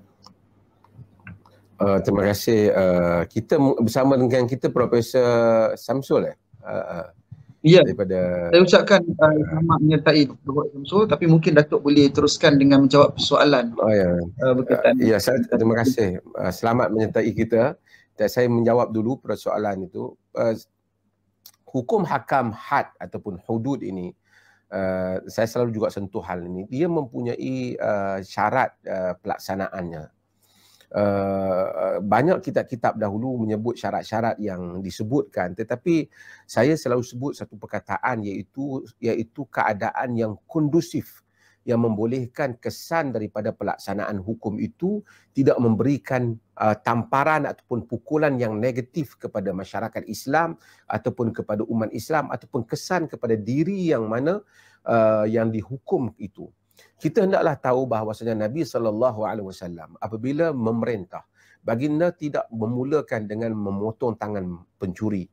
Sebab itu apabila kita baca hadis yang diriwayatkan oleh Al-Imam Tirmizi yang daripada Abdullah bin Salam, apabila beliau menceritakan tentang hari pertama dia melihat Nabi SAW sampai ke Madinah dan dia lihat wa anna wajhu laisa biwajhi kadzab, dan wajahnya bukan wajah seorang pendusta, dan dia mendengar Nabi SAW menyampaikan ucapan ayyuhan nas afshus salam wa at'imut ta'am wa sallu, dalam sebagian riwayat wasilul arham wa sallu wan nasu niyam tadkhulu jannata bisalam. Wahai manusia, afshus salam, sebarkanlah salam, wa at'imut ta'am, berikan orang makan. Dalam sebagian riwayat ditambah wasilul arham, hubungkan silaturahim, wasallu bin nasi wasallu bil laili wan nasu niyam, dan semayang pada waktu malam sedangkan manusia dalam keadaan tidur. Bahwasanya kamu ikhlaskan diri kepada Allah. Tadkhulul jannata bisalam, kamu akan masuk syurga dengan keadaan yang sejahtera. Ini adalah ucapan yang pertama, iaitu ucap tama Nabi SAW apabila sampai ke Madinah. Saya sentiasa mengimpikan semua pemerintah Islam pada zaman Islam yang ditohmah dan dituduh itu dengan berbagai tuduhan, menjadikan ini dahulu slogannya. Sebarkanlah kesejahteraan. Beri dulu orang makan sampai kesejahteraan rakyat sehingga rakyat selesa. Kemudian ikhlas, hubungan dengan Allah, hubungkan masyarakat, hubungan kita, pemerintah itu dengan Allah dalam keadaan salat. Memang nak melakukan islah. Apabila manusia cukup makannya, damai kehidupannya, kemudian ada juga orang mencuri ketika itu, sedangkan tidak perlu pun mencuri, sistem sudah teratur, makanan sudah disediakan, kecurian berlaku disebabkan kerana kejahatan dalam diri, maka ketika itu tangan dipotong, maka suasananya benar. Tetapi jika ia dipotong dalam suasana yang tidak benar, masuk suasana yang tidak menyokong hukum itu dilaksanakan. Seperti mana juga haji. Kita pergi haji, haji itu bagus, baik. Tetapi kita tidak wajib pergi haji melainkan apabila kita mencukupi syaratnya. Potong tangan memerlukan syaratnya.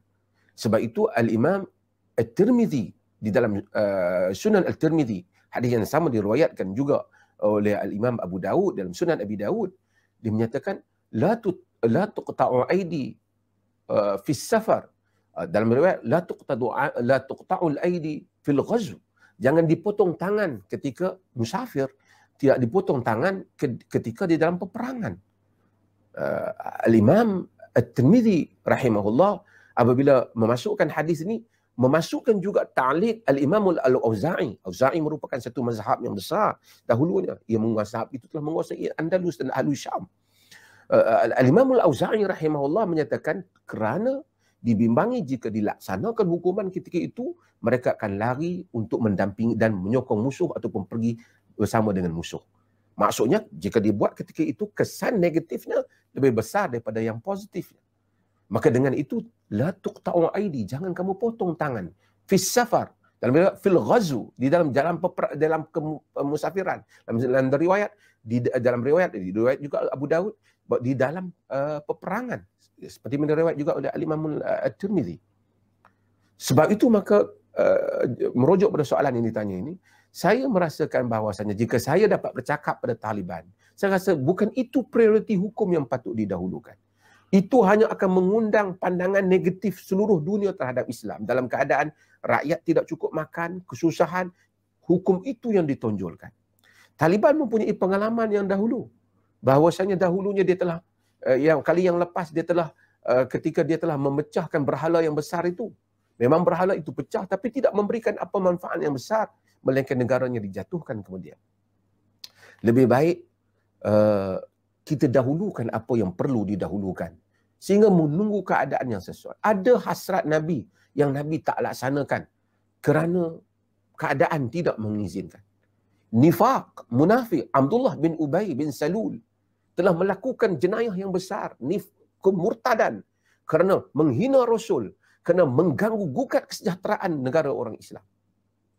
Apabila dicadangkan supaya dibunuh Abdullah bin Ubay bin Salul, Nabi menolak. Dan riwayat yang sahih, baginda sallallahu alaihi wasallam menyatakan, hatta la yaqulan nas anna Muhammada yaqtulu ashaba. Jangan sampai orang ramai menyatakan Muhammad itu membunuh sahabat-sahabatnya. Kerana dunia luar tidak tahu, dia akan menyangka Abdullah bin Ubay part of Muslim society. Dia sebahagian daripada Muslim society. Member of the Muslim society. Tapi mereka tak tahu bahawa dia ada seorang hypocrite yang duduk, seorang munafik yang duduk di dalam masyarakat yang merusnahkan. Tapi demi menjaga nama baik, persepsi umum antara bangsa yang bukan rakyat Madinah akan faham, orang Islam faham, tapi orang luar tak faham, Nabi tidak melaksanakan hukuman itu. Walaupun ia patut dilaksanakan. Hatta Nabi tak melaksanakan benda yang penting dalam ibadah, iaitu ingin mengubah balik Kaabah supaya mengikut binaan Nabi Ibrahim. Sedangkan Quran menyebut wa idh yarfa'u Ibrahimul qawa'ida minal baiti wa Ismail. Ibrahim yang buat baik, tetapi hasrat Nabi itu tertangguh untuk mengubah, kerana Quraisy telah mengubah Kaabah. Kata Nabi, laula hadithu qaumaki bil kufr lahadamtu Ka'bata law banaitu ala qawaid Ibrahim. Jika tidak, kaummu baru saja dengan kekufuran. Dan saya aku ubah Kaabah dan aku bina ia semula di atas binaan Ibrahim alaihissalam. Tapi Nabi tidak melakukannya. Kerana menjaga persepsi itu. Sebab itu kalau tanya saya tidak rasa itu bukan langkah yang bijak yang dibuat oleh Taliban. Terutama apabila dia dikaitkan dengan nama Islam. Pada waktu ini, dia patut memilih memberikan prioriti kepada hal-hal yang lain di dalam kenegaraan daripada mengangkat hukuman potong tangan. Saya harap hal itu tidak berlaku lah. Dia kembali untuk menyemak semula hukuman-hukuman yang seperti itu. Dia boleh mengenakan hukuman yang lain dahulu sehingga keadaan yang stabil. Kerana bukan dia menolak hukum Tuhan, tapi syarat tidak mencukupi, iaitu tidak kondusif. Terima kasih. Terima kasih kepada Sahabat Bersama Datuk, satu jawapan yang begitu tuntas yang mana memerlukan kepada keutamaan dalam tindakan, Datuk, the priority before the actions. So thank you, terima kasih banyak kepada Sahabat Bersama Datuk atas kupasan. Dan kita juga mengalu-alukan penyertaan Profesor Dr. Haji Syamsul Anwar bersama-sama kita, yang pada ketika dan saat ini beliau merupakan Doktor Usul Fiqh di Institut Agama Islam Negeri Sunan Kalijaga, Jakarta, Indonesia. Dan sekarang ni beliau sebagai guru besar di Fakultas Syariah dan Hukum Universitas Islam Negeri Sunan Kalijaga, Yogyakarta, dan juga merupakan Ketua Majlis Tarjih dan Tajdid Pimpinan Pusat Muhammadiyah. Apa khabar Yang Berbahagia Prof?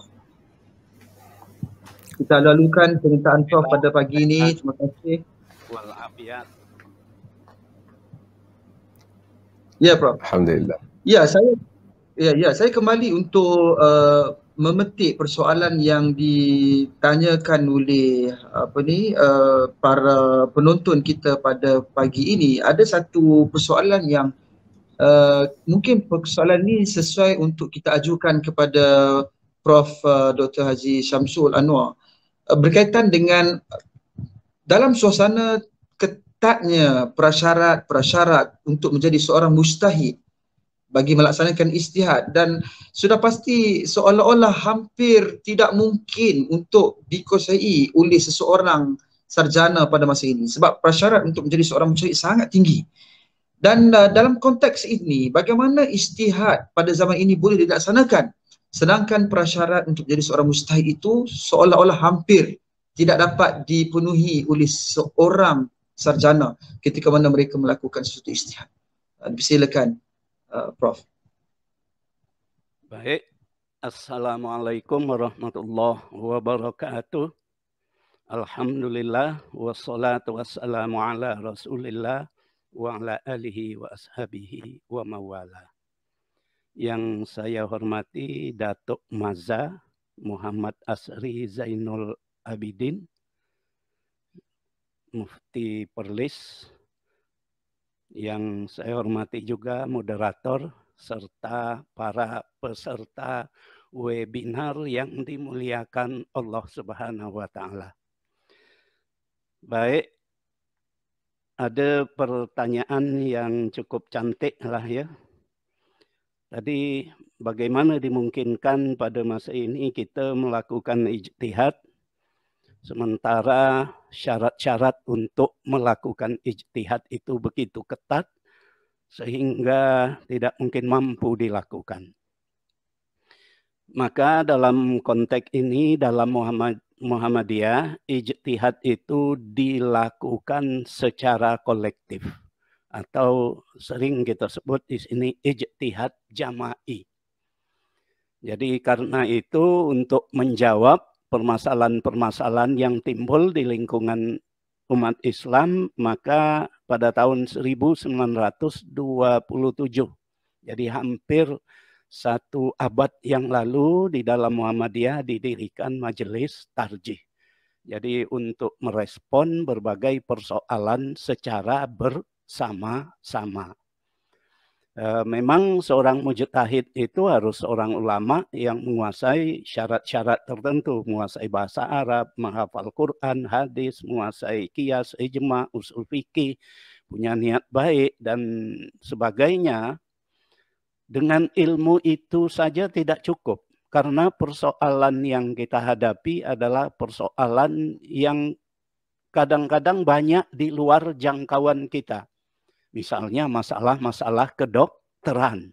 Seorang mujtahid dia tak ahli dokter, tidak ahli di bidang kedokteran. Tapi kalau dijawab oleh dokter, walaupun dia berusaha memahami agama Islam, dia juga tidak ahli dalam agama Islam.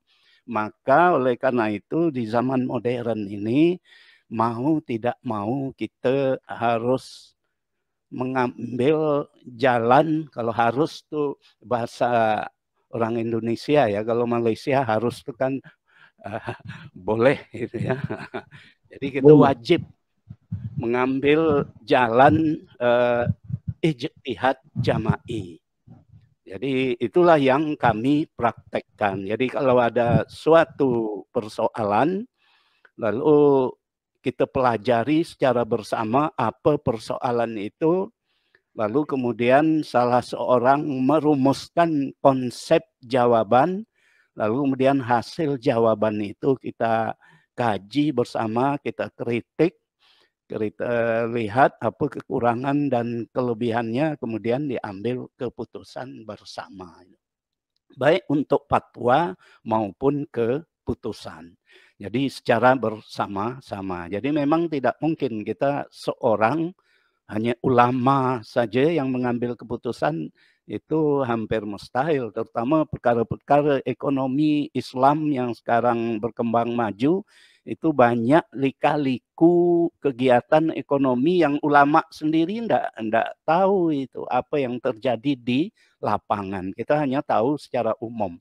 Jadi oleh karena itu kita memerlukan ahli-ahli ekonomi untuk menjelaskan detail persoalannya. Jadi intinya bahwa ijtihad itu perlu kombinasi antar para ulama sendiri dan ulama serta ahli di bidang persoalan tersebut. Jadi saya kira begitu. Terima kasih.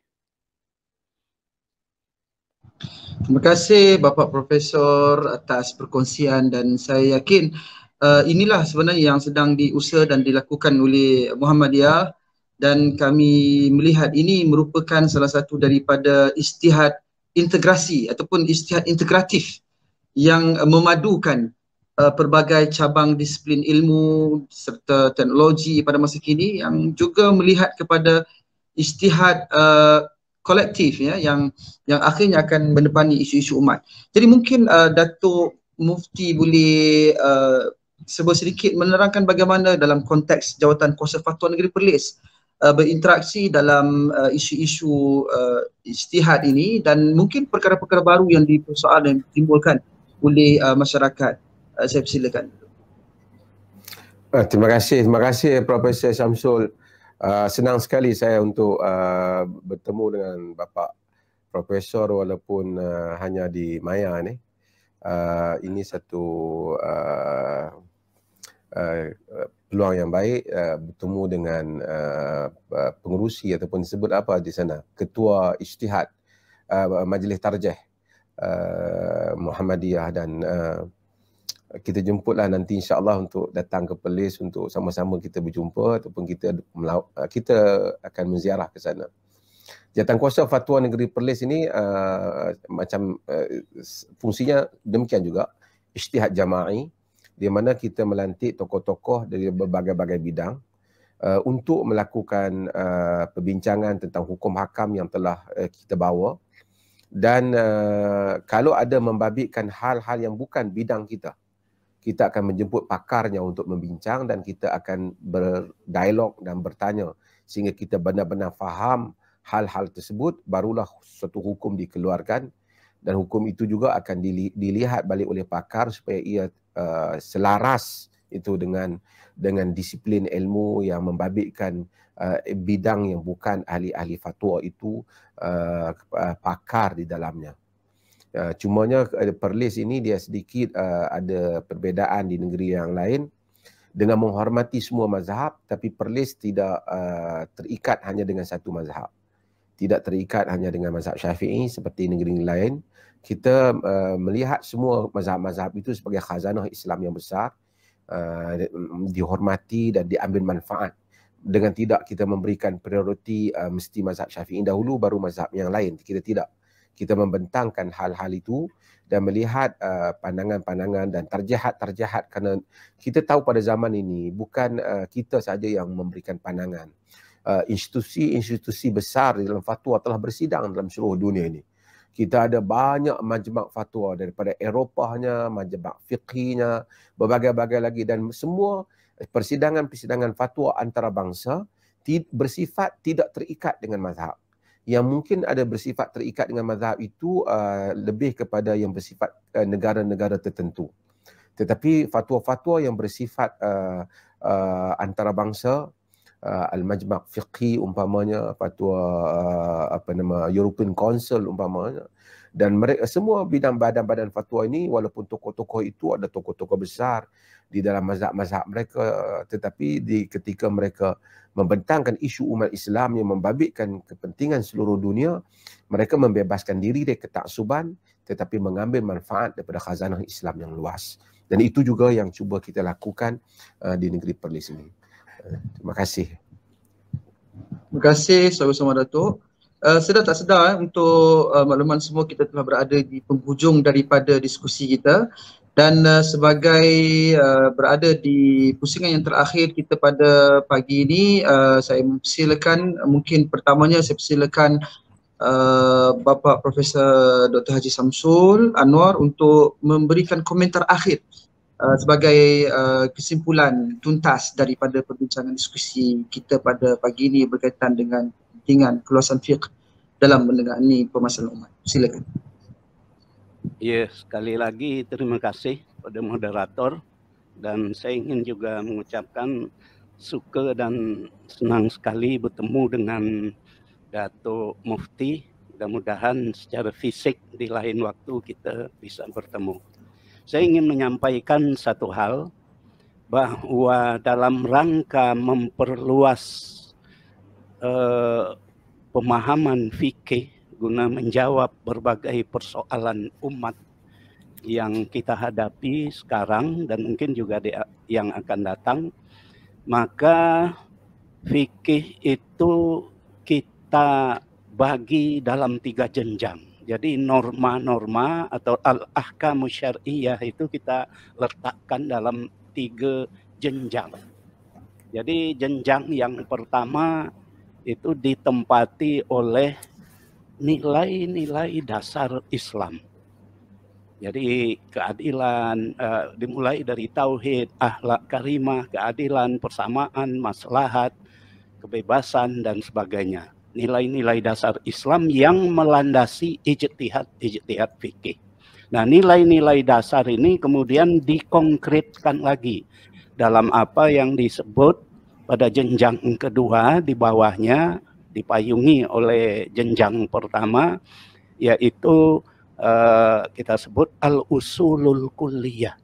Jadi asas-asas umum yang di dalamnya mungkin ada kaidah-kaidah fikihiyah, ada an-nadhariyatul fikihiyah.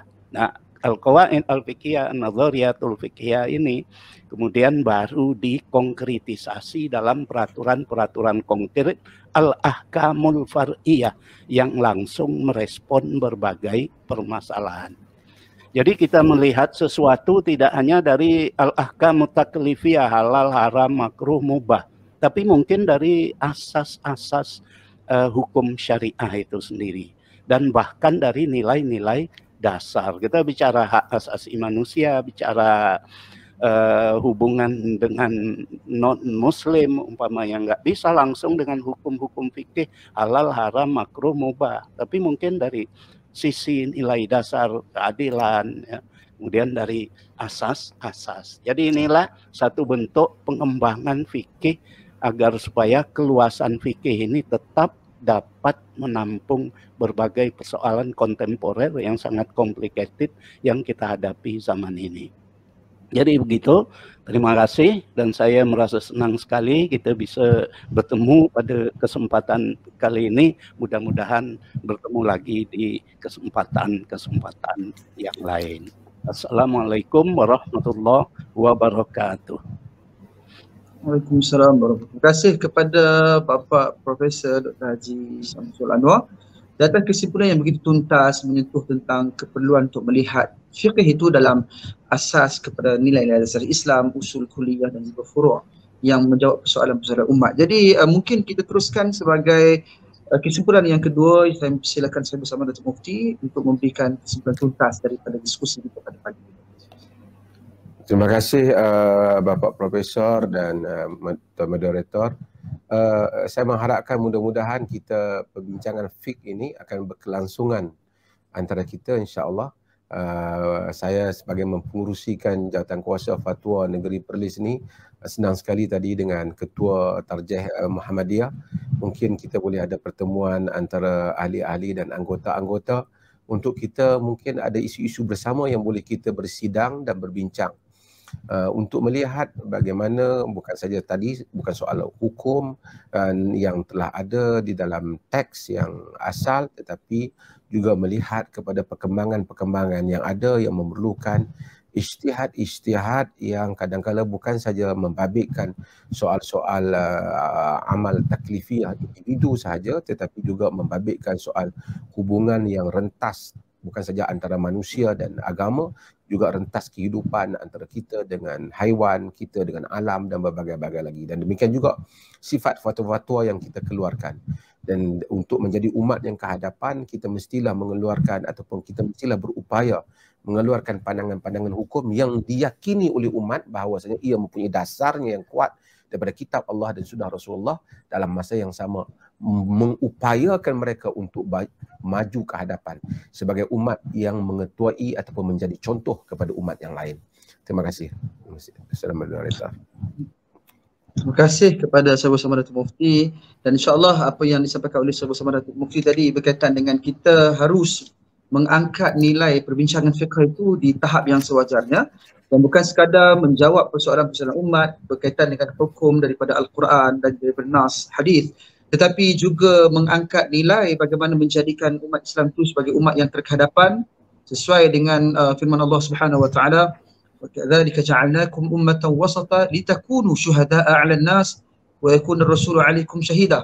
Di mana kita ini umat yang perlu untuk menjadi umat saksi kepada umat-umat dan bangsa-bangsa lain. Bagi pihak penganjur pada pagi ini, saya mengambil kesempatan merakamkan setinggi-tinggi ucapan tahniah kepada semua yang terlibat dalam penganjuran diskusi peradaban umat serumpun tahun 2021 pada pagi ini dalam siri yang pertama berkaitan dengan kulasan fiqh dalam menangani permasalahan umat. Terima kasih kepada semua barisan panel yang sangat berdedikasi memberikan sumbang saran dan juga memberikan hala tuju kepada kebijaksanaan dalam perbincangan kita. Saya ucapkan terima kasih kepada Sahabat Samaha, Datuk Arif Perkasa, Profesor Bandar Dr. Muhammad Asri Zainal Abidin, Mufti Negeri Perlis, mewakili Perlis Malaysia, dan juga kepada Sahibul Fadilah Profesor Dr. Haji Hadar Nasir yang juga merupakan Ketua Umum Pimpinan Pusat Muhammadiyah, bersama-sama dengan Profesor Dr. Haji Syamsul Anwar merupakan Ketua Majlis Tarjih dan juga Tajdid Pimpinan Pusat Muhammadiyah Indonesia yang bersama-sama kita pada pagi ini. Dan semoga insya-Allah Allah Subhanahu Wa Taala merahmati barisan panel kita dan kami mendapat manfaat nafa'ana bi'ulumikum. Kami telah mendapat manfaat daripada ilmu-ilmu yang telah disampaikan, dikongsikan pada pagi ini, dan semoga insya-Allah perbincangan dalam peradaban umat serumpun ini dapat dilestarikan pada masa-masa akan datang. Kepada para penonton, saya mohon untuk para penonton terus menerus melekat, terus menerus menyertai diskusi peradaban umat serumpun yang dianjurkan oleh pihak Jabatan Mufti Negeri Perlis dengan kerjasama Majlis Agama Islam dan Adat Istiadat Perlis dan juga Jabatan Hal Ehwal Agama Islam Perlis dengan dukungan dan sokongan oleh pihak Muhammadiyah, Pimpinan Pusat Muhammadiyah Indonesia. Dan di kesempatan ini juga kita menjunjung kasih atas limpah perkenan Duli Yang Teramat Mulia Tuanku Raja Muda Perlis selaku Tuanku Yang di-Pertua MAIPS yang turut menyertai secara dalam talian bersama-sama dengan kita pada pagi ini, dan juga menjunjung kasih ke hadapan Duli Yang Maha Mulia Tuanku Raja Perlis Tuanku Syed Sirajuddin Jamrul Lail, yang mana Duli Yang Maha Mulia Tuanku memperkenankan pelaksanaan program pada pagi yang cukup berbahagia ini. Dan terima kasih sekali lagi, dan semoga Allah Subhanahu Wa Taala merahmati akan diskusi ini dan memberikan kebaikan kepada kedua-dua pihak, sama ada Perlis Malaysia dan juga pihak Muhammadiyah Indonesia, dua-dua pihak yang sudah pasti ingin mengangkat nilai martabat ketamadunan dan peradaban di rantau ini dan insya-Allah di peringkat global. Sekian, wabillahi taufiq wa hidayah. Wassalamualaikum warahmatullahi wabarakatuh. Warahmatullahi wabarakatuh. Waalaikumsalam warahmatullahi wabarakatuh. Sampai